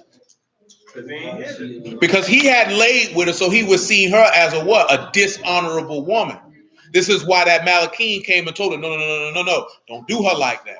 Because this is a favored woman. She keeps her honor. See, a woman who's a favored woman, number one, if you favored, what would you have received? You would have received the Ruach. You would have received the Spirit. This is how you retain your honor. What honor you're retaining? The honor of righteousness and kadashtis in your service and fear of Yahuwah. Now let's take a trip to Proverbs 31. How many women y'all know say they are Proverbs 31 women? And how many of y'all have said it out your mouth? You ever said you was a Proverbs 31 woman? I'm glad you ain't tell that lie. Because you was a young heifer running the streets, climbing out the windows. That's what you were doing. I said it. I know it. That's the point.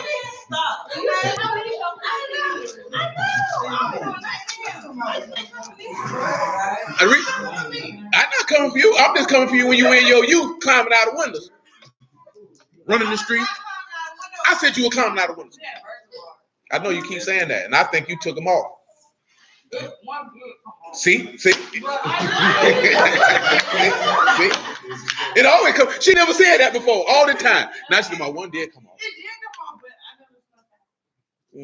Telling your mama you at your friend's house. You around there with that boy. We know you did it, Nisha. We gonna leave you where you at.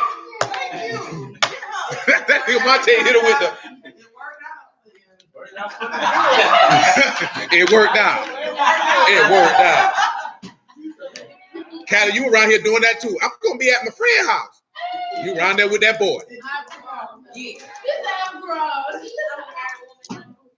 I don't care what you is now. I'm talking about what you did then. Telling them lies. Mama, I'm at my friend's house. That's what you were being, grown. That's exactly what you were being, grown. Know what you doing. Then you sitting there looking at, he don't love me no more, crying. Of course he didn't love you. You done got what he wanted now.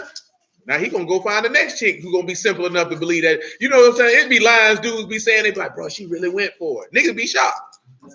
You know what I'm saying? Cause they be like, hey. But y'all more mature. Niggas be like, this dumb hoe really went for this junk. All y'all done let a nigga hit y'all with old basic lines like this. Why did I believe that? But you know why you believe it. You wanted to believe it. You were lusting for him that much. He could have told you he made the sky and Dunkin' Donuts coffee and you would have believed it. You know what I'm saying? He could have told you anything, you'd have believed it. I'm going to be with you forever. Some of them probably told you that. We never going to separate. And you like to say, I know it. I love him.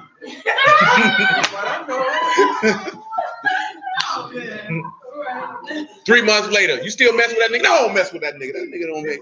Nigga ain't buy my lunch. You don't want food, that nigga, he ain't buy you lunch. He ain't buy me no wings and Fruitopia yesterday. I don't mess with that. Proverbs 31:10.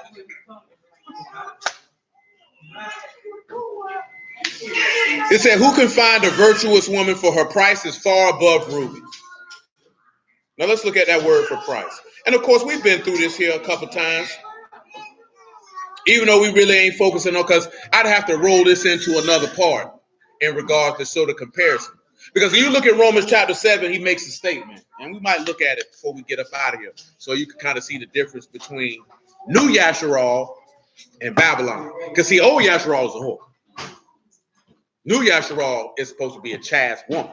You know what I'm saying? She's supposed to carry herself in a totally different fashion than what you did before.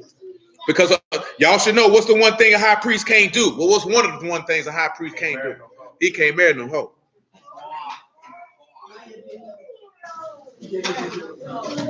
Now y'all remember Kayil is the word for virtuous, you know, strong, Yad and Lamad. Would anyone like to take a shot at that? By all means. Huh? Would you are you planning on shooting at that? Yad and Lamad?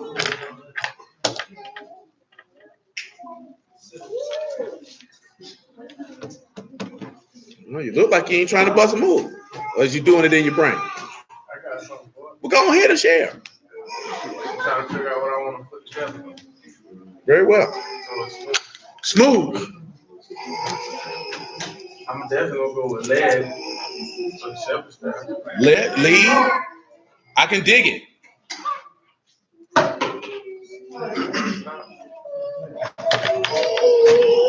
Silence. Have a seat.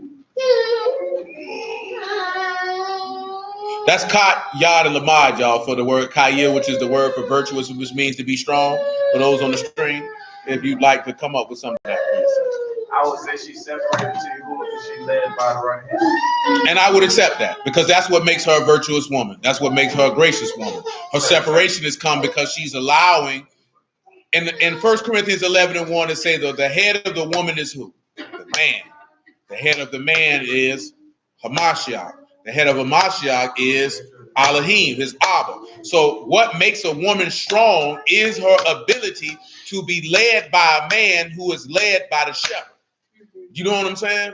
Because that means that she can acquiesce. Because remember, it's flesh of my flesh, bone of my bone. That's what we discussed last night. And he said, what did he make the woman for? Because it was not good for man to be alone.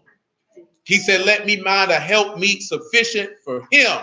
So this is a woman who will understand her role all the way back to Eve. Because regardless that Eve deceived herself, she still followed her husband. You know what I'm saying? She had no problem following Adam. You know what I'm saying? See, a lot of women now, they have a problem with that. That's what we talking about today. I'm not being, I don't want to be around here barking like a dog. Well, if you was with a nigga who asked you to bark like a dog, that means that you didn't run him by your people to make sure that he was a man of upstanding character. Because I don't believe any man would just walk up to a woman who say he served Yah and say bark like a dog. But of course, we know that that was taken out of context in the form of that scene in that film. Because he was asking her to do that to see, like, oh, this woman's really going to do whatever I ask her to do. And you have to sit back and look at how dumb of a man that you have to be to not want a woman who is willing to make you happy. And that is her only goal and objective in life. You know what I'm saying? You want to roll the dice, and I want a woman who loves me for me. Okay, then. Okay, because that paradigm is only exists in Western civilization. That doesn't exist I'm talking about even in this current time. That doesn't exist anywhere else in the world unless they have been sprinkled with Western civilization. You know what I'm saying? You go to South American countries and Central American countries, and you go over there to and the Far East, and then they don't move with all that. Let me fall in love. I want you to love me for me. Nigga, you gonna love me by loving me, by honoring me, protecting me, and sacrificing for me. And will I serve you? That's how they look at it. Here, they want you to have a feeling. You know why they want you to have a feeling? Because you'll spend more money that way. Because you'll see this person over here did this for his woman, so you feel like you got to do the same. Because they know by nature that most men are competitive. You know what I'm saying? Then that woman is going to be talking about, well, you didn't see what such and such did. That's why the cornball niggas be out here talking about relationship goals and all that other stuff. Why is somebody else's life your goal? That means you're not happy with yourself. and what you got going on in your life because you want to mimic somebody else's and don't even know the level of happiness that they may actually have. Y'all know too many people who were putting on the hits with doggone photographs, and these niggas can't stand each other.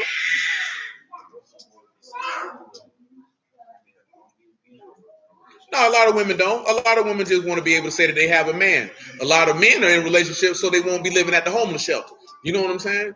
Some niggas is simps. You know what I'm saying? Some niggas just take whatever woman will give him some attention. You know, every situation and circumstance is different. There's very few people that they fooling with each other on the strength of each other's character. You know what I'm saying? And that we have I have a vision, you share in that vision, and you want to help me fulfill that vision. Just like we were talking about that movie Acrimony, and then I was just looking at bro talking about that movie with Sanaa Lathan in it, The Family That Prays, or whatever that junk was called. That woman wasn't invested in his vision. So what does that bald head hoe do? Go sleep with his boss. Do you know what I'm saying? No, they're talking about the family that prays. Oh, Yeah, she was disrespectful. But I mean, why was she disrespectful? Because she didn't believe in that man or his vision to begin with. And reason why? Because he hadn't had it solidified. See, a lot of women don't want to wait. It's a very few women on the earth that say, you know what? I will roll with this nigga from the building block to the completion of the house. Most women want the house already built. So if it's not already built, she very well may disrespect you in the process of you building it, because in the process of you building it, it takes time. There's going to be losses. There's going to be failures. Some your fault, some not your fault. You know what I'm saying? And she's going to go about to emasculate you. Do you know what I'm saying? And then in that process, she going to go and, toot her booty in the air for another man. You know what I'm saying? And now you sitting here, baby, why you do me like that? I'll do anything for you. Instead of saying, you know what? I'm an idiot because I should have left your stinking behind where I found you at. You know what I'm saying? Or I should have just been more focused on what it was that I was trying to accomplish than you. Because a lot of women will want you to have all their attention on them versus what you're trying to do. And she could know you trying to do something, but she wants the ability to say, I have the power to divert your attention off what you say you want to do onto me. You know what I'm saying? And that's what a lot of them want. It's very, very few women that'll be like, you know what? You know you got work to do. Why you ain't doing it? Do you know what I'm saying? You trying to be up in my face. You need to be over there doing this here. Or they'll do this one here. Instead of saying, you don't never spend no time with me, she gonna go with you on what you doing, and I'll spend time with you like that. You know what I'm saying? So I'll come out here and do this here with you, and do this here with you, and do this here with you. So I could, because you're trying to accomplish something. You can't accomplish nothing sitting in my face. That's if she rock with you. She don't rock with you, she gonna care less. You're not that busy because you could make time for what is important to you. Oh, shut up. You know what I'm saying? That's hoe talk. You know what I'm saying? When I say hoe talk, meaning that's manipulation talk. When you know that he got something going on that he working towards. Now, if you know somebody working towards something and you already know this, you're going to approach that man and say, hey, I ain't seen you in a little minute. We need to set aside some time to do this together. You see how that works? See, that's adult. That's communication. It's hoe talk because you come at a nigga, you ain't that busy. Because everybody makes time for what's a priority to them. That's a manipulation tactic. You're trying to take that man's emotions and scramble them to get him to do what you want him to do. That means you're not really thoroughly concerned about what it is that he's doing, but you're trying to use that against him to make him forsake what he's doing, to make you his number one priority. And if a man is any type of man, no woman will ever be his number one priority in life, ever. Never. If a man tell you his number one priority, you need to leave that nigga alone. Because Yahuwah should always be his number one priority. You should never exceed Yahuwah in priority. You know what I'm saying? I'd have been in that situation where a nigga wants to be above Yahuwah. That'll never happen. Ain't a woman on this earth that's gonna happen, folks. Be above Yahuwah? How? Like, ask yourself, how does that make sense? That's just like there's no man on this earth that should be above your husband. Not your daddy, not your brothers, cousins, nobody. Your husband should be number one because you follow him as he followed the Lord. You know what I'm saying? But I'm telling you though, if a man tell you, that nigga a simp if he tell you his number one priority. Especially if he in the word. So you mean to tell me I come before God? Guess what that means if he tell you that? You his God. You who he served. You who he worshiped. You who he acquiesces to. And as a woman, you say you want that, but you're not going to respect it. You know what I'm saying? You should want that man's priorities to be his God, his purpose, his family. Because he can't do nothing for his family if he ain't focused on his purpose. You know what I'm saying? Because if he love you, you're not going to have to worry about none of that anyway. You know what I'm saying? Then you have to determine, like a lot of women mess up at is, you want a family man, but then you choose a man who that's not his priority. That's not important to him. And then get upset because you chose someone who that wasn't a part of his core values. The average woman don't even ask a man what his core values is because she don't even know what hers are. You know what I'm saying? So you're around here entertaining clowns, and then you wonder why, Barnum and Bailey asked you, do you want a job?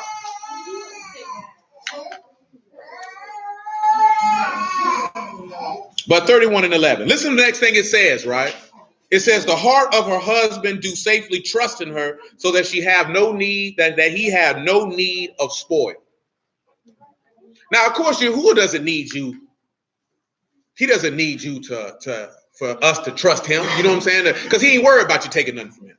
But also at the same token, though, he wants faithful people.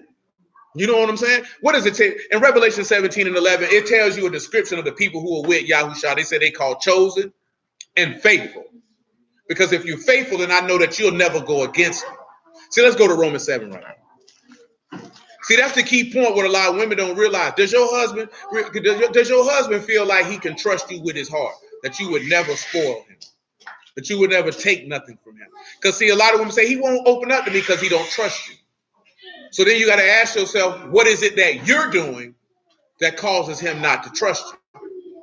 You know what I'm saying? You don't need to look at what his problem is. The first thing you need to look at is, what are you doing tonight? Because if a man knows that his woman is solid, he don't have no problem giving her that. But he's just not going to toss that out like free candy. See, the reason being, because see, women open up to everybody. She could have known you for 24 minutes and she'll tell you a whole life story, spill a whole guts out. You know what I'm saying? Men do not do that. I ain't saying all women, some women do. Y'all are very free with telling you, being transparent with how you feel. And, hey, tell me this and tell me. You're rare. You don't talk to anybody. That's okay. Why I say I was going in? Romans 7. Remember, I told you about that. That was extreme, but I'm referring more Romans 7 and 1. I'm more referring to how women are more used to talking to one another about how they feel with their friends. Men don't do that. So nigga go through something. So shoot, that's messed up, my nigga. So what you gonna do? Shoot, just gonna hold it down, my nigga. Shoot, hold it down then, and that's the end of that conversation.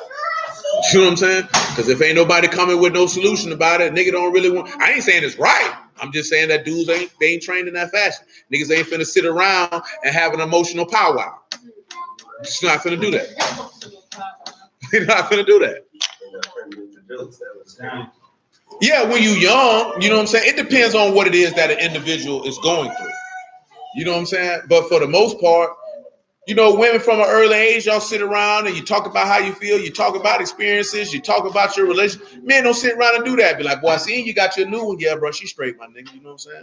She hold it down, I ain't got no complaints. That's the end of that. Nigga ain't finna go to the great details of his relationship. Yeah, she does this here. All niggas like this here, boy. Yeah, she got some good neck, boy. She, you know what I'm saying? She's a freak. She can cook pretty decent, She don't talk back. You know what I'm saying? It's simple stuff that dudes don't talk about. Yeah, she don't talk back, bro. She hold it down. She go to work, man, cook for a nigga. You know what I'm saying? Buy me some shoes every now and then. I look out for her. That's my girl. I take care of her. Niggas not finna go into, yeah, bro. So we were having this conversation. You know what I'm saying? And she said this here. This is how this made me feel. No, I'm just saying this is how she made me feel because it's foreign. It doesn't happen. You know what I'm saying? Dudes only talk about their old lady when she getting on my nerves, bro. I don't know what to do with this whole man. What you think? You know what I'm saying? Because if a dude happy, ain't nothing to talk about. Anyway, you know what I'm saying? No, you got to talk to trusted advisors, not random niggas. You know what I'm saying? Because the reason why dudes don't do that, because a lot of niggas slime balls. So a nigga hear that there, he thought, oh, there's an opening. Yeah. Shoot, women shouldn't do it either, because shoot, they more bald-headed hoes than men is. But they do it the most. Yeah, they do it the most. Maybe do it the most. Cause I would hope, he ain't happy. They be trying to brag. At the same token, that's why a lot of women want to get married. See, somebody chose me. You know what I'm saying? That's why a lot of women want to get married. They don't even want to be married to this nigga. They didn't want to go to their bald-headed friends and say, look, a nigga made me his wife. Ain't nobody made you their wife. You know what I'm saying? I'd be surprised like that. Yeah, but women are petty though. For the most part. You know what I'm saying? No, I'm saying I'm glad I don't have no friends. Oh, I know. I mean, I ain't saying all women like that, but on average. No, on average, right? Yeah, on average now. I know all women ain't like that, but a lot of women just want to show a nigga chose me. They may not tactically say that's why nobody didn't choose you. You know what I'm saying? Only reason I say that It does. True story. the same female be complaining about her nigga, be the same female posting like she got a good nigga. All day long. I never understood that. Like she happy. You ain't happy. That's why I said that. Now, I said the truth. Now, being vulnerable to other people causes confusion in your relationship. You know what I mean? If you can't talk to I'm talking about in detail, because if you can't talk to the person you with, it depends on the matter, because sometimes you're seeking counsel. You know what I'm saying? It's different when you're seeking counsel, so you can say, okay, but that's not with anybody, though. Do you know what I'm saying? But also at the same token, like I say, y'all used to that because, women sit around and do that. Y'all go to the bathroom in groups. Niggas don't do that. You know what I'm saying? And really ain't nothing wrong. When you think about it in theory, if you a group of women and you out by yourself, it actually is wiser for you to go to the bathroom as a group so that y'all can act as some type of buffer or shield to each other. But that's not why y'all doing it. Y'all doing it and going there and cackle. It does, but most of the time y'all going in there to cackle and tackle and whatever this is that y'all do in the bathroom. Just, you know what I'm saying? Because I never understood why 6-7 people got to go to the bathroom together. You need help to potty? You know what I'm saying? Somebody got to hold your legs up. That's what y'all be doing. Y'all be holding each other up so y'all can squat over them toilets in the club. That's what y'all was in there doing. That's what they was in there doing. Support. Hold her, so she ain't got to sit on it. See a man is gonna line that toilet up.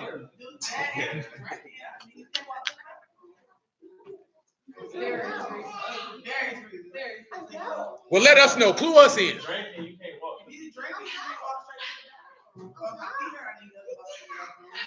Well, ain't nobody to tell you to wear them little behind shoes. No, you wear a size 7, you got a size 4. Well, that means you need to stop drinking. If y'all getting that drunk, y'all getting pissy drunk. That's the type of drunk you wake up with a wet behind and a dry pocket.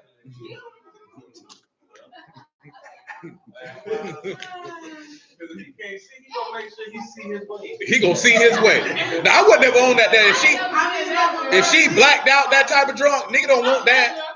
I want you to be fully cognizant that you did this here. Because the last thing I need you to do is go down to the memorial building talking about I raped you. But you know where all that come from? Because your daddy's let you be a bald-headed hoe. Ain't nobody moderate your stinking behind until you get your rusted behind in here. Do you know what I'm talking about? You ain't going to no damn club and you ain't drinking no liquor. And if you do, don't you bring your stinking behind back. Because I mean it. Well, I'm not on that.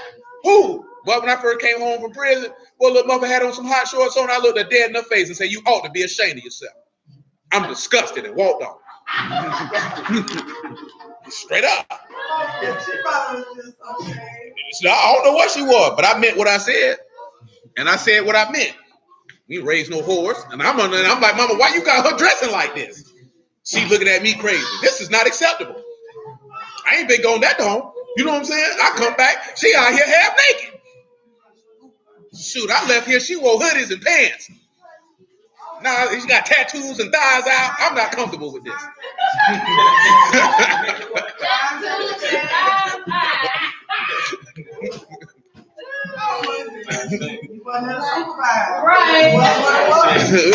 Yeah, clearly.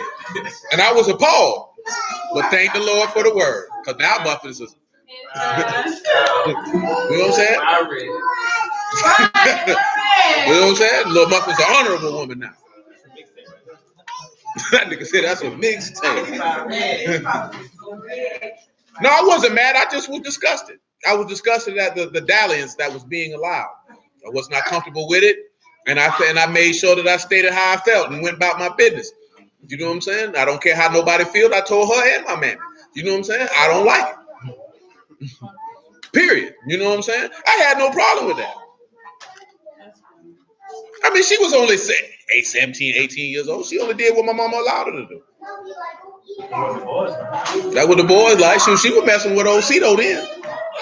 Around here defiling my sister, little bastard. You know what I'm saying? Well, thank the Lord, though. They're in a better place now. But I wouldn't play none of that junk, even without the word. I ain't raising no hoes. You want to run the club? You want to dress like a slut? That's why I ain't had no kids. Because I'm like, well, I'm not going to be fighting with no woman. Oh, what you got my daughter in? Oh, don't even worry. I'm going to kick this hoe right in her coochie. And I'm going to get my daughter and bring her to the house. You know what I'm saying? Straight up and down. I ain't going to slap, I'm going to kick her in her coochie. Because you ain't going to have, oh, no. You ain't going to have my daughter out here with no hot shorts on, titties hanging out. We don't raise that here. You know what I'm saying? That's without the word. I wasn't on that. We raising a hoe. Because she ain't finna be coming home talking about, Daddy, I'm pregnant. Well, I hope you finna move in with that nigga. Because you ain't finna live here. Who? No, you ain't finna live here. Nah. Because the first thing I'm gonna think about is you done had this nigga here skeeting on my sheets. This nigga got to go. You know what I'm talking about? This nigga got to go. We ain't doing here, Daddy. I don't care if you did it somewhere. You're gonna do it out my house. You finna get out. You know what I'm talking about? And I'm gonna be looking at your mom. You knew he was messing with this nigga? You knew this what she was doing? I knew she had a boyfriend. Hope you go with her. You go with her. But how you got to be, man? You got to be a man. Rule your house, man. Yeah, most of their mama do dress like that, so it's normal. But for real though, man, you got to rule your house, man. If you let that woman dress your daughter like a whore, then she gonna dress like one. You know what I'm talking about? I ain't saying I would have had her looking like no church mom, but she wasn't finna be out here looking like no slut. Oh no, you want to look like a slut? You do that when you live in your own house. You know what I'm saying? You look like a hoe in your own house. You're not gonna look like a hoe in my house. You know what I'm saying? And I've been told you this. If I find out you tooting that booty in the air, oh, you got to go. Because ain't but one person, ain't but two people having sex in this house. That's me and your man. You know what I'm saying? And if you old enough to have sex, that means you old enough to pay bills because you think you're grown. You know what I'm saying? And that's for the son too. There's no discrimination. I told me my homeboy had this question when we were talking about that. First got in the word. He was like, well, you'll tell your son that's my boy. And my other homeboy said, bro, he don't do that. So what would you make you think that he would stamp his son doing that? Because, I wasn't doing that before the word. Well, I'm not on that. Oh, my son come home, Daddy, I got a girl pregnant. Well, surely, son, you're ready to go be a man. You need help finding an apartment? You know what I'm saying? You need some help? What you mean, Dad? Because you finna get out. Because you done made an adult decision, so now you have to move like one. See, if more parents did that to their children, then the children would be more cognizant of the choices they made, right or wrong. You know what I'm saying? But since they don't do that, it's okay. I ain't tolerating nothing. I ain't tolerating nothing. Look here, son. I ain't got no problem. No, you can bring the grandbaby anytime you want. Just make sure you pick that nigga up. Because he ain't staying the night. You know what I'm saying? My wife was like, but that's our grandbaby. No, that nigga gonna learn. That nigga can't spend the night till he about 6, 7 years old. Because he gonna have to establish himself that he ain't trying to use us, so he can run out around in the street and do what he want to do. Do you know what I'm saying? Because he's already showed irresponsibility by coming in here as a teenager or a young man and got a woman pregnant. You know what I'm saying? Same with a no, you ain't finna play me. Because you ain't finna have my wife in here taking care of your bastard child. That's what I said. You wasn't married, was your son? No, he's a bastard child. See, you don't want to do that because you don't want to hurt their feelings. Man, screw that nigga feelings. You know what I'm saying? I didn't care about your feelings the day you were born. I don't care about them now. My mama didn't care about my feelings. Shoot, them niggas, well, by the time blood, they hurt your feelings. They don't care. They tell you how they feel. Nigga, you wrong. You's an idiot. I'm disappointed. They favorite line, my mama, my auntie, and my granddaddy, we're disappointed in your conduct. You know what I'm saying? That was their line. We're disappointed in your conduct. They ain't had no problem telling you that. Richard definitely ain't had no problem telling you that. Son, it's unacceptable. I'm disappointed in your conduct. Now I'm finna whoop you. Do you know what I'm saying? And that's what it was. I feel like that's what you're gonna have to watch. That's what you're gonna have to watch your grandparents. Oh yeah. As soon as you probably put your jigs out there, you don't take them in. So I don't care who take them. We're going here to take them. You can take care of that bastard nigga. I didn't say you couldn't go to your grandpeople house. You just can't stay here. I don't care where you go. That's their problem now. And as soon as they son, why you put your son out? You know why I put that nigga out. Did he tell you what he did? He said he just got a girl pregnant. Well, if you want to have a little hoe nigga in your house, then let him hoe in your house, because he won't hoe here. You know what I'm saying? Mama, that's your business. You know what I'm talking about? Daddy, that's your business. I can't say my daddy dead, so that's your business. That's how you supposed to look at it. If they hit your phone, why you put that boy out? Because he's a nigga. Oh yeah, but that. Well, he can stay here. Well, that's your problem. Shoot, clothe him, feed him, shelter him. That's your business. But that nigga ain't come back here ever. Ever. He needs something. And if it's in our means, by all means, you know. But I ain't taking care of your child, and I ain't doing nothing for you. No, because we didn't raise you that way. See, it's different if you didn't raise them that way and then you try to hold them to that. That's hypocritical.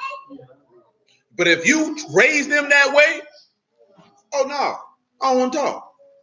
Because I taught you better than this. I don't want to talk. You can get out. You know what I'm saying? I have no problem with it. You know, your wife might protest, baby, don't do him like that. You want to go with it? You want to go with it? No, I don't want to go with him. Okay, then. Shoot. I see what you're saying, because you're basically saying, like, you actually leading your household and living by that example day in, day out. You know what's up, they know the word, and then they actually try and get somebody pregnant. Yeah, you got to go. But even if I don't know the word, if this the standard, I'm not allowing it. I'm not allowing it. Yeah, I'm not allowing it. Because I felt like that before the word. You not finna hoe in my house. I'm not going to pat my son on the back. You knocking down all the little girls in high school. I don't approve of that. Because I didn't conduct myself like that myself. So I'm not finna approve of you doing it. You know what I'm saying? If you was doing it and your son did it, you're going to probably, that's my boy. And I get that. You know what I'm saying? But no, I don't approve.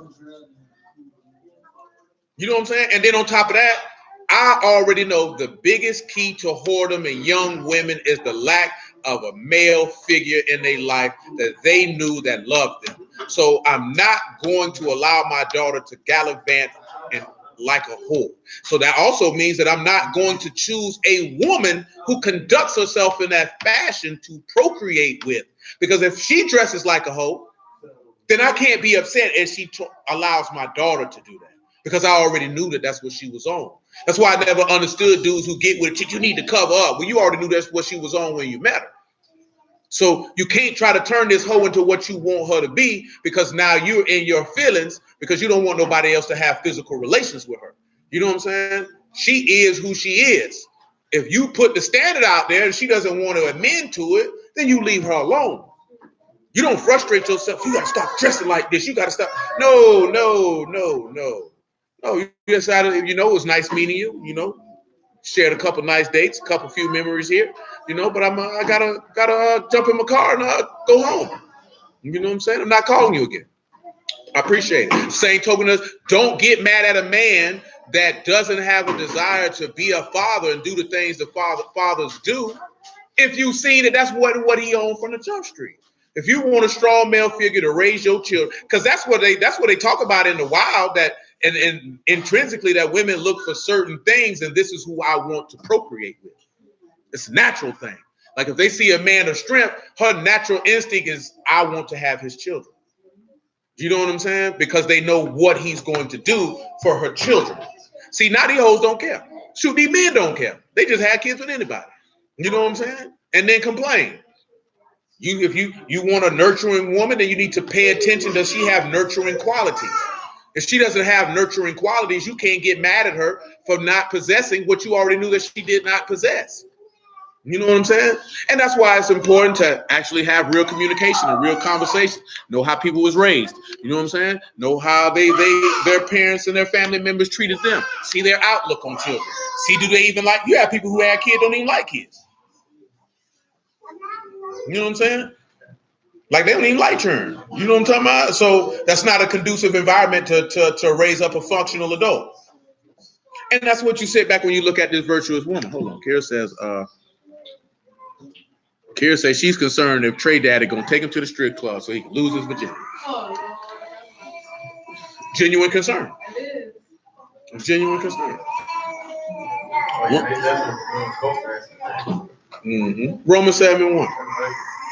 It is, and it is, and it's only ugly in the regard because if the word didn't come, that probably would be things you wouldn't be concerned with. It only upsetting when you get in the word after you've procreated with someone, and then you know that other person is not on that. You know what I'm saying? So then it's the wondering of what are they gonna teach my child? You know what I'm saying? But then and for the most part, from my experience, I'm not saying it happens all the time. Usually, if the other party's not in the word, they usually for some reason don't want to have nothing to do with the child. All of a sudden, they don't want to fool with the mama or the daddy. They don't want nothing to do with the child. And then you usually don't have to worry about that. It ends up being a blessing in disguise. Sometimes it don't happen that way, and you have constant conflict. You know what I'm saying? But nevertheless, Romans 7:1. Know you not, brethren, for I speak to them that know Torah, how that the Torah have dominion over a man as long as he live. For the woman which have a husband is bound by Torah to a husband so long as he live. You see how that go back to with that virtue woman? She's led by that shepherd. She's bound to a husband, which takes us back to flesh of my flesh, bone of my bones, because she come out of Adam. And remember what we talked about last night. If this is flesh of flesh, bone of bones, what person hate their own flesh? Do y'all go in the mirror and punch yourself? You know what I'm saying? That's another instinct too. I had mentioned it to you. Like, you know, one of the key ways you know how a woman care about you, by the type of food that she feeds you. Because the food that she feeds you tell you a lot about how she care about you. She feeds you a lot of trash, that woman don't care nothing about you. You know what I'm saying? I told you I learned that when my granddaddy died. I told y'all that. Auntie Tony said, well, I see why Richard dead. Well, I ain't gonna lie. Not to say that I keep that up around young. My grandma, my mama's side, What she say? She did though. She did.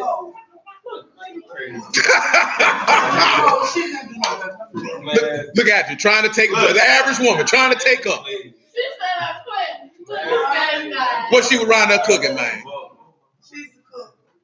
All types of Hog maws and fat back. She ain't care nothing about you.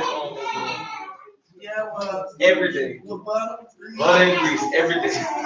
She ain't care nothing about you. She ready for you to die.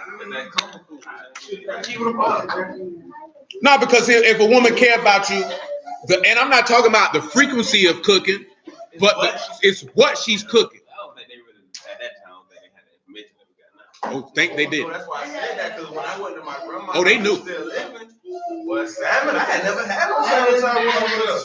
There was a difference between my now and my Oh, they knew. Cook. Don't get me wrong. Diverse. I understand your perspective, but they know.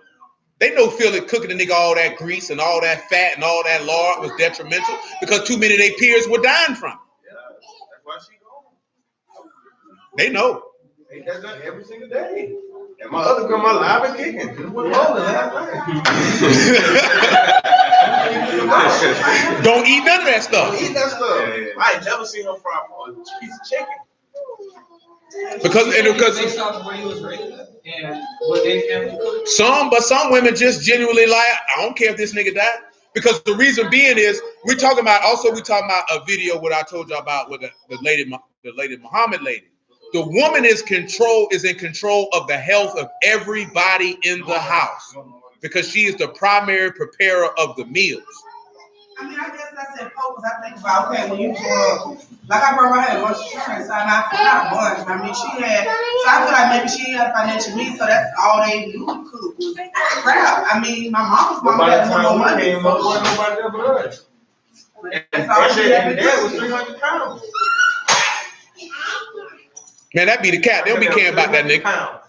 Why you think black men be down? Why y'all think the black rate for black men is higher than white men? Because they wives don't cook them that trash. You know what I'm saying?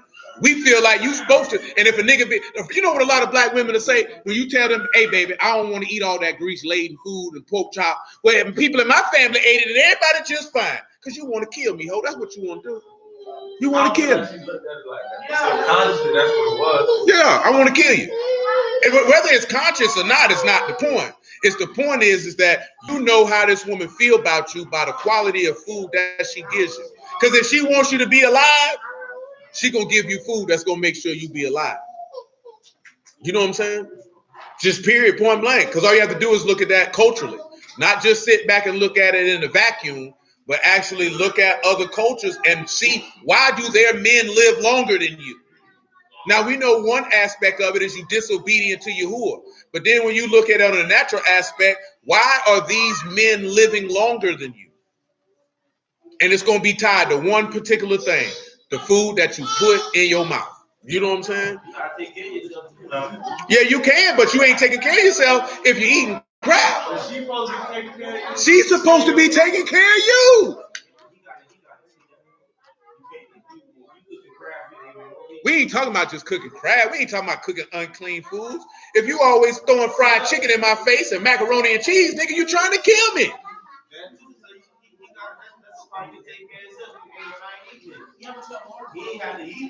No, you did, but get what though? You ain't gonna eat. That's when you supposed to look in the face and say, prepare other food. What my point is, she gonna make sure her family eat the best and she cook.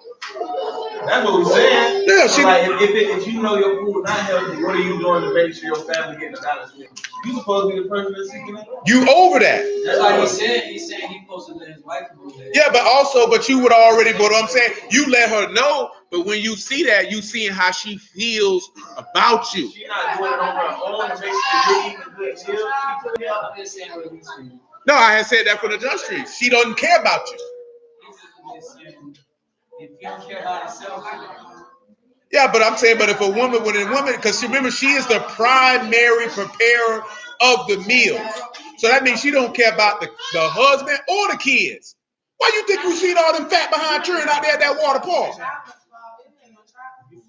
I mean, but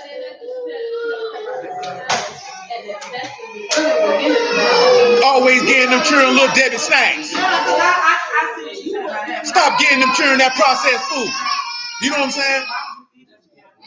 Because you don't care nothing about them. If I get this nigga this Swiss roll, he'll shut up. That's all you care about. Yeah, that's what I'm telling you. That's what brought it to mind when we were talking about that. That's what brought it to mind. Like, them women don't care about always taking them children to McDonald's, getting them a Happy Meal. Stop taking them around there to eat that junk. You know what I'm saying? Like, because it's convenient. I ain't got to cook. I'm going to feed them trash. No, that's not right. Virtuous woman don't do that. Let me show you. Let me finish this Romans 7. Virtuous woman don't do that. She don't do that. So then if while her husband lives, she be married to another man, she shall be called an adulteress. But if her husband be dead, she is free from that Torah, so that she is no adulteress, though she be married to another.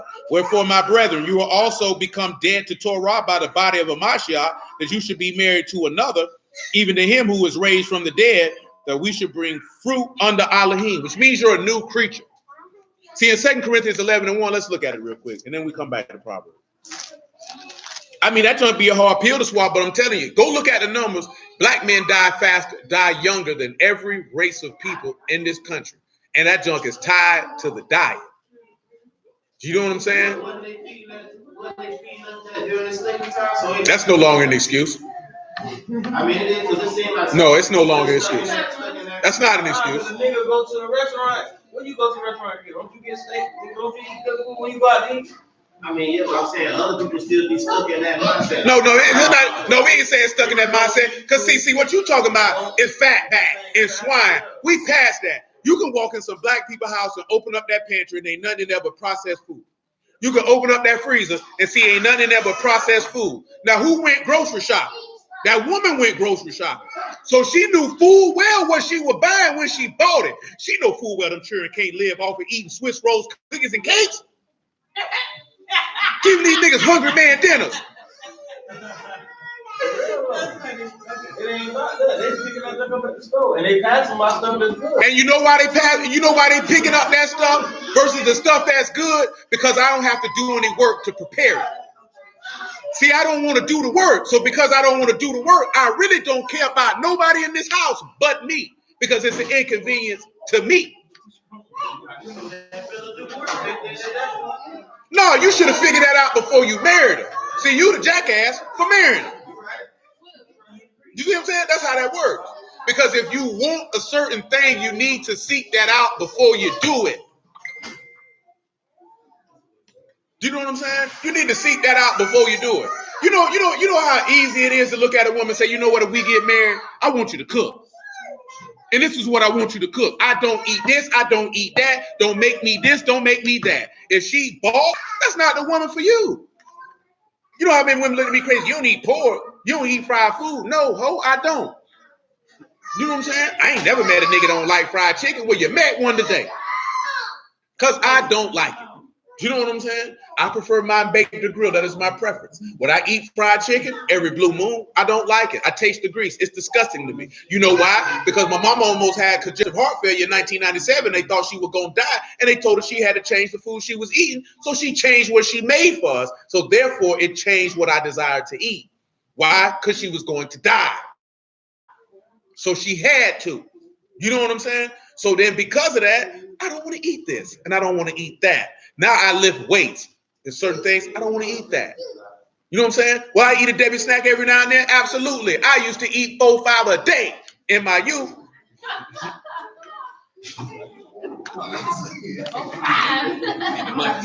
No, I mean, because I wasn't buying the boxes. Niggas slide to the corner store. 50 cent. 50 cent here, 50 cent there. They were. They were. True story. They definitely were 25 cents in the 90s. You know what I mean? They definitely were. You know what I'm saying? Like, another thing with me too, like, okay, we had a period, we were living in a hotel, having to eat fast food. When that switched, I don't care for that. I would rather have a meal prepared.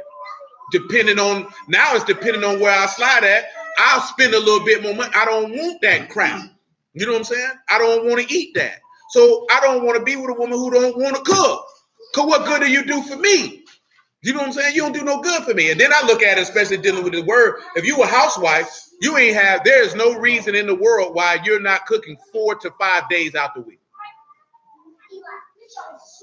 If you're a housewife, why are you not cooking 4 to 5 days out the week? Help me understand. That's a part of your job description. If you work outside the house, I get it. I get it. You know what I'm saying? But even still, I don't get it because I watched Miss Marie work 12-hour shifts and come home and cook a full course meal and clean the whole house. You know what I'm saying? This is the type of women that some of my homeboys' mama, this is the type of stuff I witnessed. So that set a high standard. I don't want to hear that. I'm tired. When I watched a woman wipe niggas' booties because she worked as a CNA, you know what I'm talking about? And then come home and cook and clean and take care of her brother who had a debilitating disease. And never complained. Never said nothing. It delighted for. She'd be like this here, y'all home? She didn't even, truth be told, I can't even say that. She didn't even ask if a nigga was home. That nigga just went in there and cooked and said, y'all go in there and get your something to eat. Your plate's already made. You know what I'm saying? Different woman raising a different generation. I told you, man, fat boy get out of bed. He ain't even got a chance to make the bed. She done made it. It wasn't even on no, I'm not making it. You know what I'm saying? Like, he just got up to go to the bathroom. She walked past and see it not made. Oh, that's made. He was like, Mom, we're getting back in the bed. Well, baby, I had to. I'll make it again when you get. But it wasn't on no, I'm babying him. She is from a different generation of women who were taught a different standard and code of conduct. You know what I'm saying? So for her was, who? No, sir. I'm going to take care of that. But I'm telling you though, man, I see this woman get off at 10, 11 o'clock at night, clean her whole house and cook a meal. You know what I'm saying? Like straight up, 12-hour shift. Don't even sit about, oh, I need to put my feet up. I'm tired. She like this here. People need to be fed, and fed they shall be. That's how she seen it. You know what I'm saying? A lot of women like, oh, I ain't doing all that. That nigga can feed himself. That's why that nigga don't love you. Straight up. That's why that nigga don't love you. That's why that nigga won't do nothing for you. You know what I'm saying? That's why he won't go above and beyond the call of duty, because you ain't willing to do it for him. You know what I'm saying? So why would you? But that's how you've been raised. You've been raised that the man's supposed to go over the top for you, but you ain't supposed to do it for him. Nevertheless, let's go back to this 2 Corinthians 11:1. He says, would to Elohim you could bear with me a little in my folly, and indeed bear with me, for I'm jealous over you with a godly jealousy. For I've espoused you to one husband, that I may present you as a chaste virgin to Mashal. So when you're born again, this is what turns you to be that gracious woman who retains her honor. Because now you're no longer, what did he tell you? That anybody who's been in Mashiach is an old creature, or a new creature, excuse me. Old things are passed away. So that is gone. You're no longer that whore that we read in Hosea that says it's better for me to go back to my first husband. You've been purified by the blood and resurrection of Mashiach. You've been washed by the Ruach HaKodesh. So now you're this gracious woman. You have to retain your honor. How do you retain your honor? Psalms 119 tell you, I've hid your word in my heart that I might not sin against you.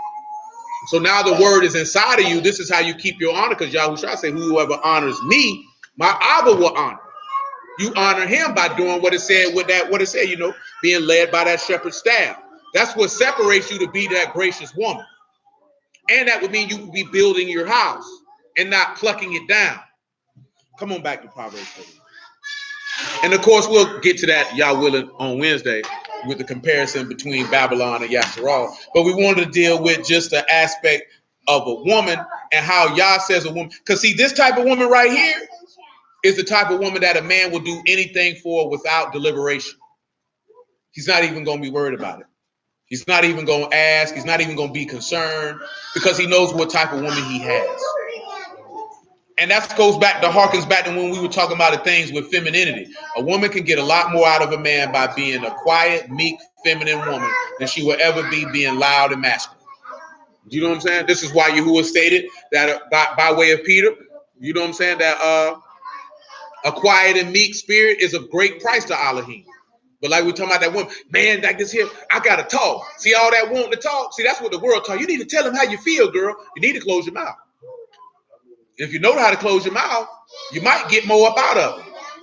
You know what I'm saying? But women don't realize that. You feel like, I got to express myself because your mama was doing that. And guess what happened with your dad and every other nigga she was messing with? They left. So take a key from that lesson that you learned by watching the women in your life that always felt the need to express themselves and open their mouth. They ain't got no man. Or they got a simp, which they might want. So then if you know you don't want a simp and you want a man, don't follow that behavior. Let me learn something. Mama always ran her mouth, and daddy ain't been back for 15 years.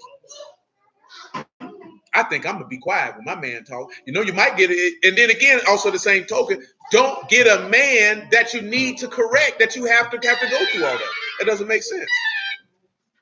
It doesn't make sense. It doesn't make sense at all.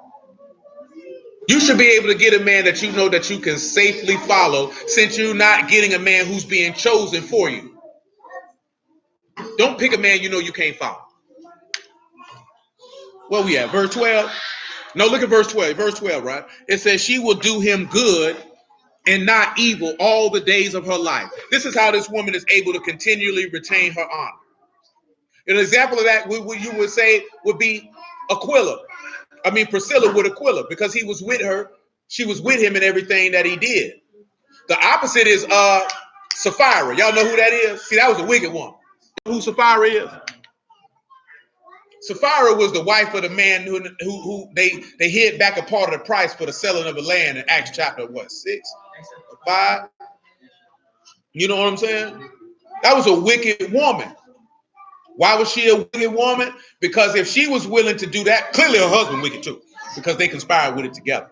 But if you're willing to deceive the spirit of Yahuwah, then what would you do to your husband? Look at the next thing it says. She seek wool and flax and work willingly with her hands. Y'all know what that word for willingly is? It's kafats. Y'all remember kafats? No, not judge. Y'all remember what the word kafats is? Yeah, that's shafat. Mm-hmm.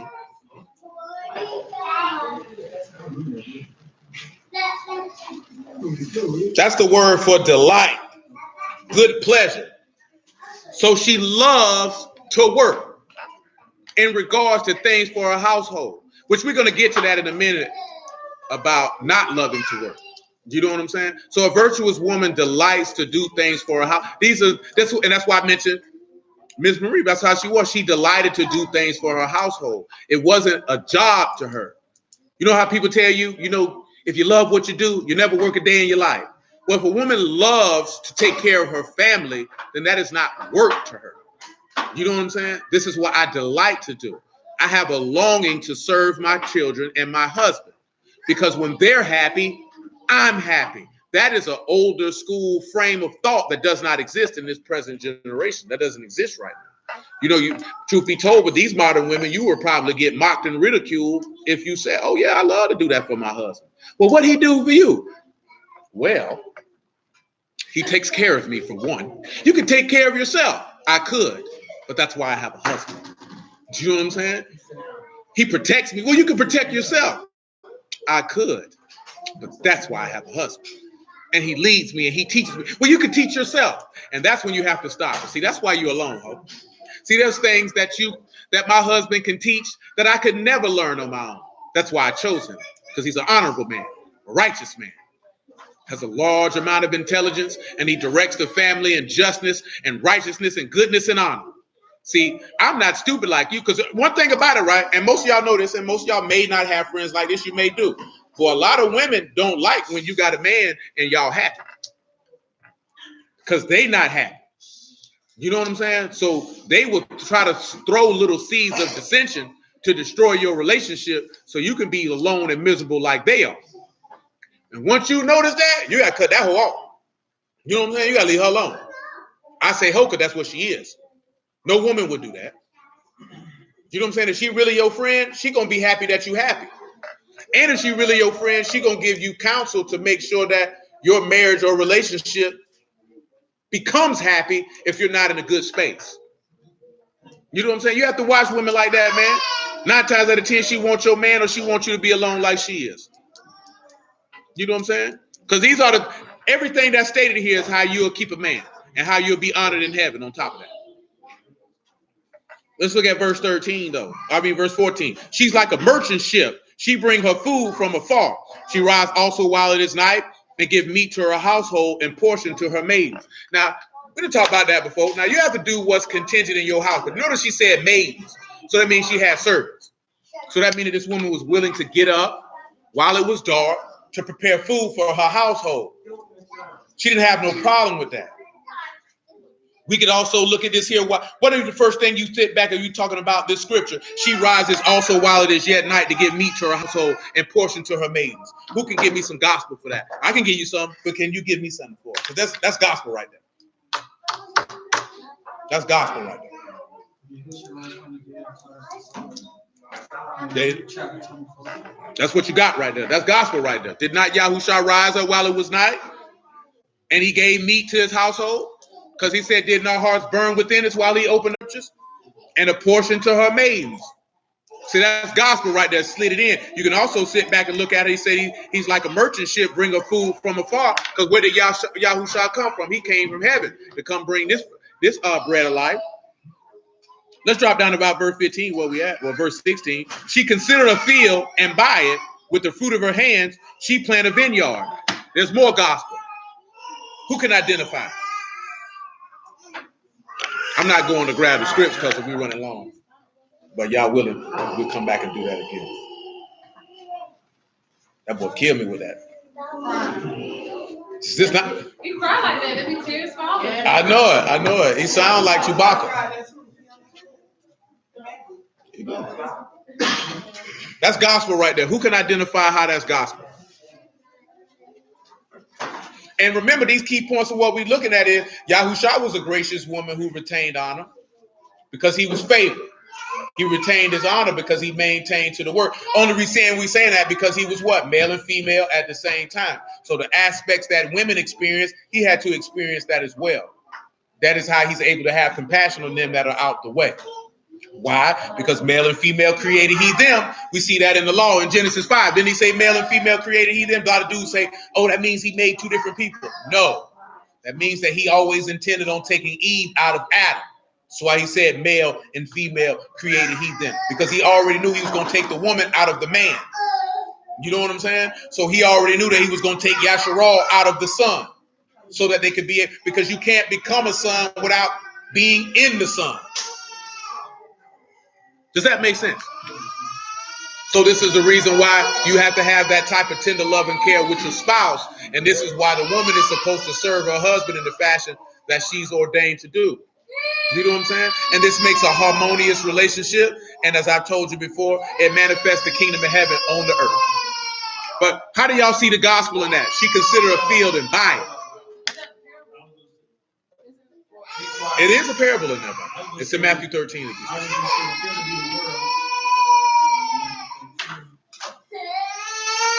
Mordecai, we don't believe you. Do y'all remember what we looked at in Proverbs 23 and 23?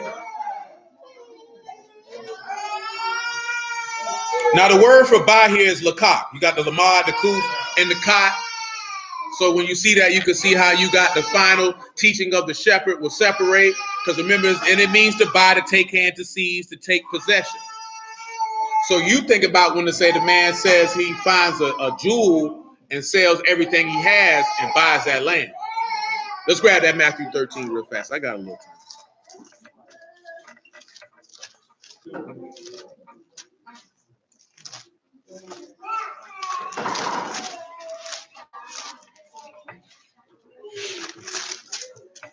Matthew chapter 13, verse 44.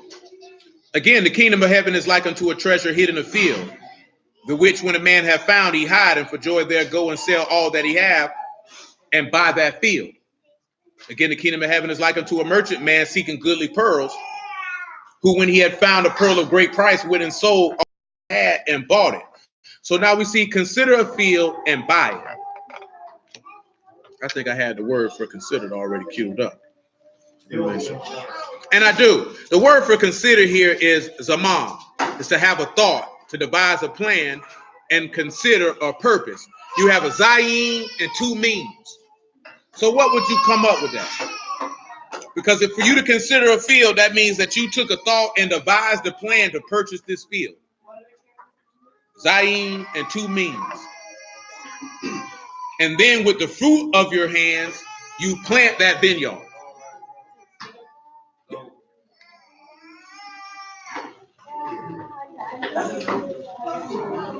Zayin and two means.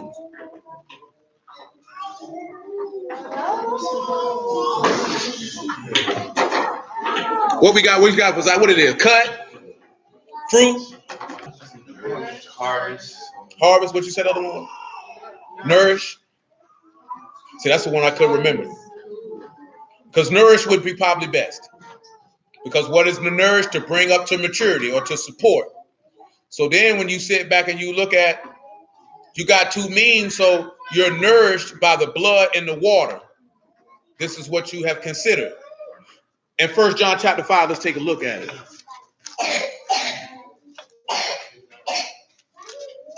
Let me see if I even got 1 John 5 in this textbook. And I do. 1 John 5 and 5.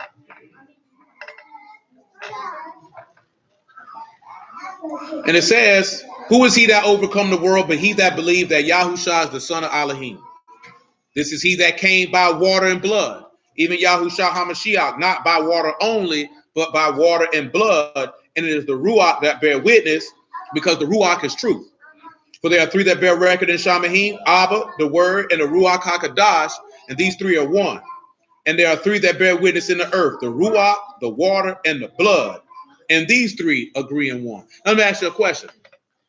Was there water and blood used at the sealing of the covenant when we were in the wilderness? Indeed it was. So if we see that with that considering that field is to be nourished with blood and water, and you consider the field and he bought it. So he took possession of it. What is the field that he took possession of? He just mentioned the field is the world, or a people, if you will. Then he say, by the fruit of your hands, you planted a vineyard. So what is the fruit of his hands? His work. What was his work? He was crucified. What is the vineyard? John chapter 15.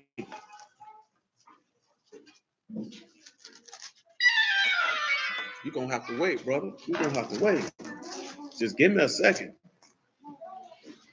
Clearly, that nigga got some more properties. Some people be tripping like this here. I'm like, people like this here, bro, we got this thing going on. I'm like, bro, I work Sunday to Friday, sir. They look at me crazy. I'd be like, Saturday, the only day don't go. We having this event on Saturday. I wager you are. I won't be there. You know what I'm saying? I ain't gonna be there. My man had a event today.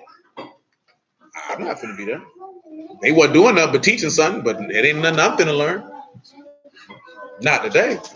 Maybe you will. I will not. 15:1. I am the true vine, and my Abba is the husbandman. Every branch of me that bear not fruit, he take away, and every branch that bear fruit, he purge, that it might bring forth more fruit. Now you are clean through the word which I have spoken unto you. Abide in me, and I in you, as the branch cannot bear fruit of itself, except it abide in the vine, and no more can you, except you abide in me. I am the vine, you are the branches. He that abide in me, and I him, the same bring forth much fruit. For without me, you can do nothing. You see how that abide in me, and I in him? You know what that takes us back to? Flesh of my flesh, and bone of my bones. Because see, that's what you don't realize. He said, without me, you can do nothing. See, this world has told a woman that she don't need a man, she can do everything. And Yahuwah is letting you know through his son that you got to abide in your husband, because without him, you can't accomplish anything.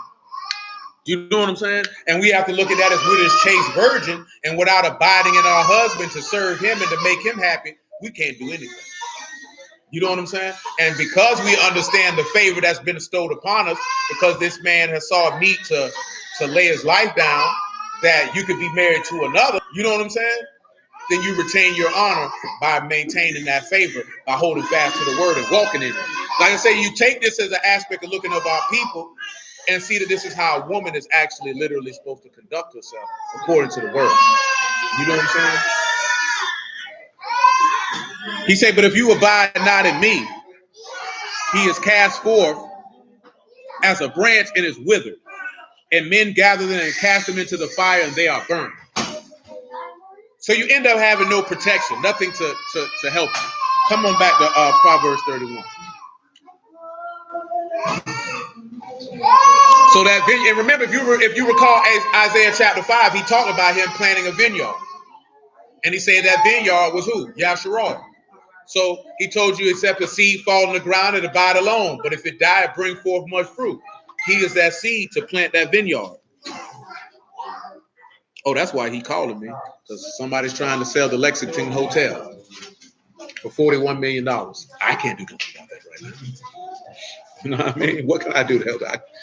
But didn't know they were selling it. I just seen they was just talking about they're the host hotel for the Arena Bowl championship. Who knows? Who cares? Well, I care, but not right now. I care when the sun goes down.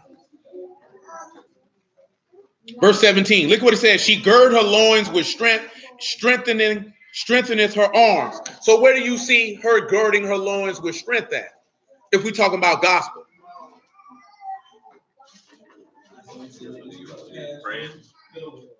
Remember we talked about this, what it was? Gird up your loins like a man. So when you're girding up your loins, what are you girding up? You're girding up your inward parts. Your loins here is more thin.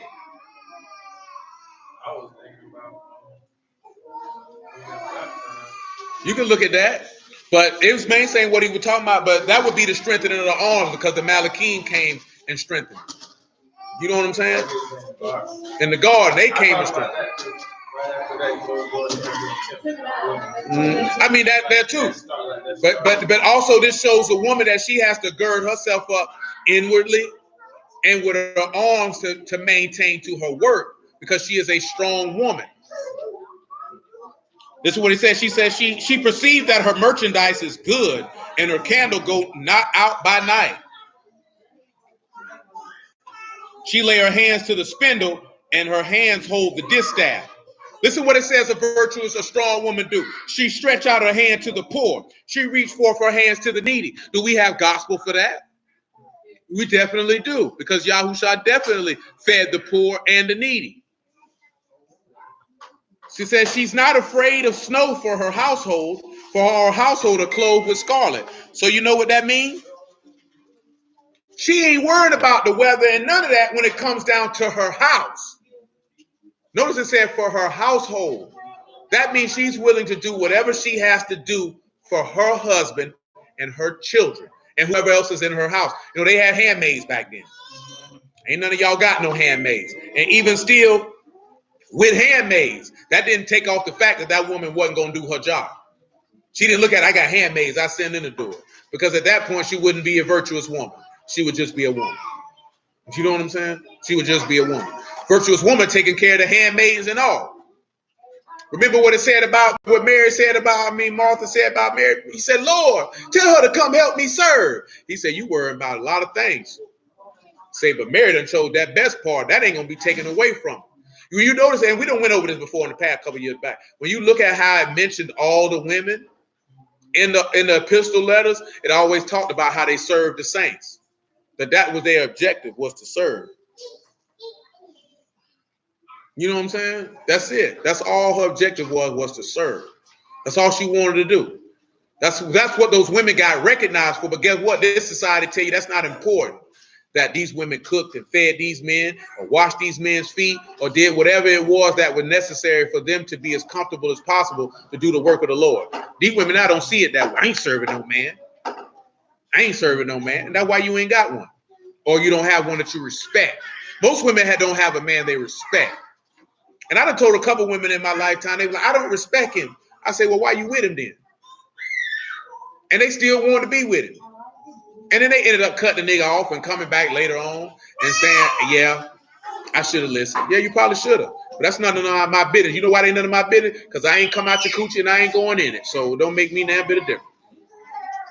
You know what I'm saying? Like straight up and down. If I ain't sleeping with you and you ain't my mama, what is it a concern of me? I ain't going to tell you but 1 or 2 times in this shoot. That's your life. You do what you want to with it. You know what I'm saying? That ain't got nothing to do with me. Because I ain't got to live with you. That's one thing you have to realize. That ain't your woman. You ain't got to live with her. So what you care? You know what I'm saying? If that nigga like to be miserable, then let him be miserable. Verse 22, she says she make herself coverings of tapestry. Her clothing is silk and purple. Her husband is known in the gates when he sit among the elders of the land. So also with this strong woman, that means she got a righteous man. They know him. Say everybody in the land know that's a good man she got. You know why that's a good man she got? Because she a good woman. That's why he picked her. You ain't never seen a good man pick a bad woman. You know what I'm saying? Because if he was a good man, he would have picked a bad woman. That ain't gonna happen. I ain't talking about you was dating somebody and you realize you was stupid. Because probably everybody in life has done that. I'm talking about you got married and you realize I'm a good man. They only do that in the movies. See, people who know they good, they know they worth. So they're not gonna marry you. You know what I'm saying? They're not gonna do it. Nigga know you dumb. Like this here, they say, oh, this one don't like to clean. She don't like to do this here. He's not finna marry you. He already know you stupid. You know what I'm saying? You don't want to provide, you don't want to protect, you want to lay on the couch and fart and play Madden all day. She already know I'm not gonna marry this nigga. You know what I'm saying? I'm gonna play with him for a little while. Hopefully I don't get pregnant, and then I'm gonna go about my business. But see, what you ought to do is cut him off before getting pregnant is even an option. Just go ahead and kill him. That's on both sides of the play. Just go ahead and kill it. Then you don't have to be worried about being intertwined with an idiot. Says she make fine linen and sell it, deliver girdles unto the merchant. Strength and honor are her clothing. She shall rejoice in the time to come. Now we seen that with Mary, how she rejoiced. Strength and honor is her clothing. So what is she clothed with? The faith and joy of Yahuwah. That's what she clothed with. That's what Yahushua was clothed with. And he rejoiced in the time to come. Because did not his disciples rejoice when they realized it was him? See, that's what a woman's supposed to be. See, a lot of people, they take the wrong thing as being strength, which is being boisterous and I don't need no help. When that woman's strength came from her faith and joy in Yahuwah. That's what made her strong. And that's what she clothed with. And remember, the book tell you in Job 29, about verse somewhere in there, about verse maybe 4 somewhere in there, if I'm not mistaken, that I put on righteousness as a robe. You know what I'm saying? Tell you the same thing in Ecclesiastes 9, to make sure your garments are always white. You know what I'm saying? You want to be clothed with something, be clothed with the fine linen, which is the righteousness of the saints, which is your faith in Yahuwah. Clothe yourself in that. Because like I mentioned earlier, ain't none of y'all finna step to Yahuwah with none of your body parts out. That's what you're not going to do. You can, but he going to kill you right after. I guarantee you that. He going to, like I said, ain't none of my turn. I don't raise hoes. And he'll talk just like that. We didn't talk about that before. Here's literally a verse, if you're not aware, where he said, you's a dumb hoe. He literally said that, like, you contrary to all whores. Because he said he literally said it just like that. Ezekiel 16, if you think I'm playing. He said, you contrary to all whores. Because they said they give gifts to all whores, but you give your gifts to all your lovers and you get nothing in return. You are contrary. Told her straight to her face, you's a dumb hoe. You know what I'm saying? Because that's how a lot of women get got. Oh, he buy me stuff. That don't mean he care about you. You could be a whore. Because like you said, they give gifts to all whores. Come on, man. Niggas be around here boasting about these rap hoes. They be talking about oh, these niggas buy me this because you're a whore. I can see your inward parts. Do you know what I'm saying? That's what you came out on stage on. You was literally out here shaking your behind and your whole booty hole open. I seen what you had for lunch.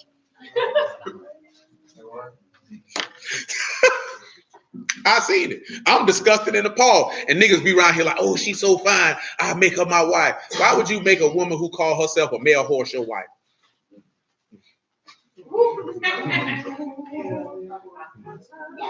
A male horse. A woman who bought her booty. This woman bought her booty. So I ain't talking about the one who called herself a male horse. Nigga going crazy. I love Nicki Minaj. That whole body ain't real. And she's a known slut. And I'm saying she's a known slut based off the stuff that comes out of her mouth. I mean, shoot, if that's the type of women float your boat, that's why people go into hell in a handbasket now. Why is that appealing? What is appealing about Megan Thee Stallion? Let me know. Absolutely nothing. What is appealing about them hoes? Nothing. Nothing. Would you, as a man, that's the type of woman you want to raise your child? Bump manly, that's a whore. You know what I'm saying? This is who you want to raise your children. That's the mindset you want. And you know, like I said, man, you know, my man was going crazy, like I said, because black people are the only people on the planet that look to celebrities and musicians to lead them and are thoroughly concerned with people's lives who mean absolutely nothing. Sitting around talking about these people like you know them. You don't know this, nigga. You talk about these people's lives like they stay around the corner. Do you know how pathetic that is? That's why we can't get nowhere as a people, because you're concerned about things of no consequence. How you gonna get somewhere? Instead of the women sitting down and saying how they could be better wives and do certain things that can help build up their household, you talking about a bald-headed hoe. I love Chris Brown. Bump that nigga. That nigga like boys. Straight up. That nigga's a pansexual nigga. He like boys. Straight up and down. You around here talking about niggas who just had a man's penis in their mouth. Okay, you saying what? Ain't no pausing. That's what them niggas doing. They pausing too much.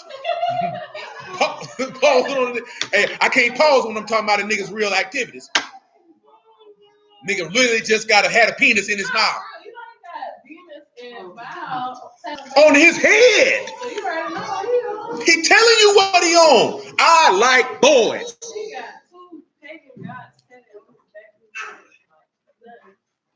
Yeah, that's what he on. But the point is nowhere in the history of mankind has a people been led by entertainers and artists. And we look to these people, and you know why you're enamored of? Because you hate your own life. Because you think their life is so fun and yours is monotonous and you hate it. Their life ain't fun. This nigga getting ran through. That's what you're not understanding. Why you think we looked over all them pagan deities? This ain't no Illuminati stuff. These people are sick. They worship false gods. These false gods participate in sex magic. Shoot, I would have had depression too if a nigga done popped my freshness seal. And I got to let him do it.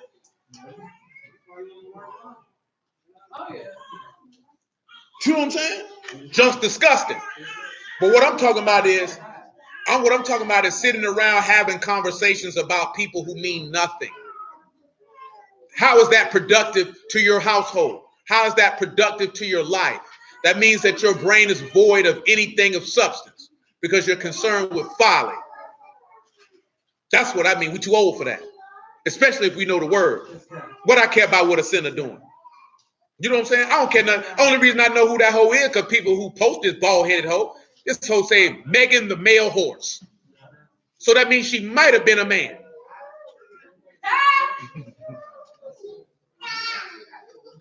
And niggas lusting after her. She gonna pull out his hip. What's up, buddy? Hey, but this video rolling long, man. Y'all with it, man. We gonna pick this up on Wednesday, man. Hallelujah for y'all who shot the word. I appreciate that, y'all, man. I bless y'all out the house of Yahuwah in the name of y'all who shot, man. Yahuwah with it. We'll continue this here. Also with the comparison of we'll begin to shift the comparison, the gracious woman who retains honor and the woman who lacks discretion between Yasharal who obeys and don't obey, and also with Babylon. And then also taking those concepts of comparing it to actual women. We wanted to focus more on the women today before we start taking it to a different level of understanding. Of course, also hitting gospel points in it. So, stay firm and strong in the word, everybody. Yahuwah loves you when you love him and you believe him and trust him. And don't let nobody rob you of your crown. So Yahuwah will until Wednesday. I mean, that term is old, though, because niggas always call big, tall, thick chicks stallions. But yeah, that's a male horse. Hey, Baba. Shalom, Justin. Hey, baby.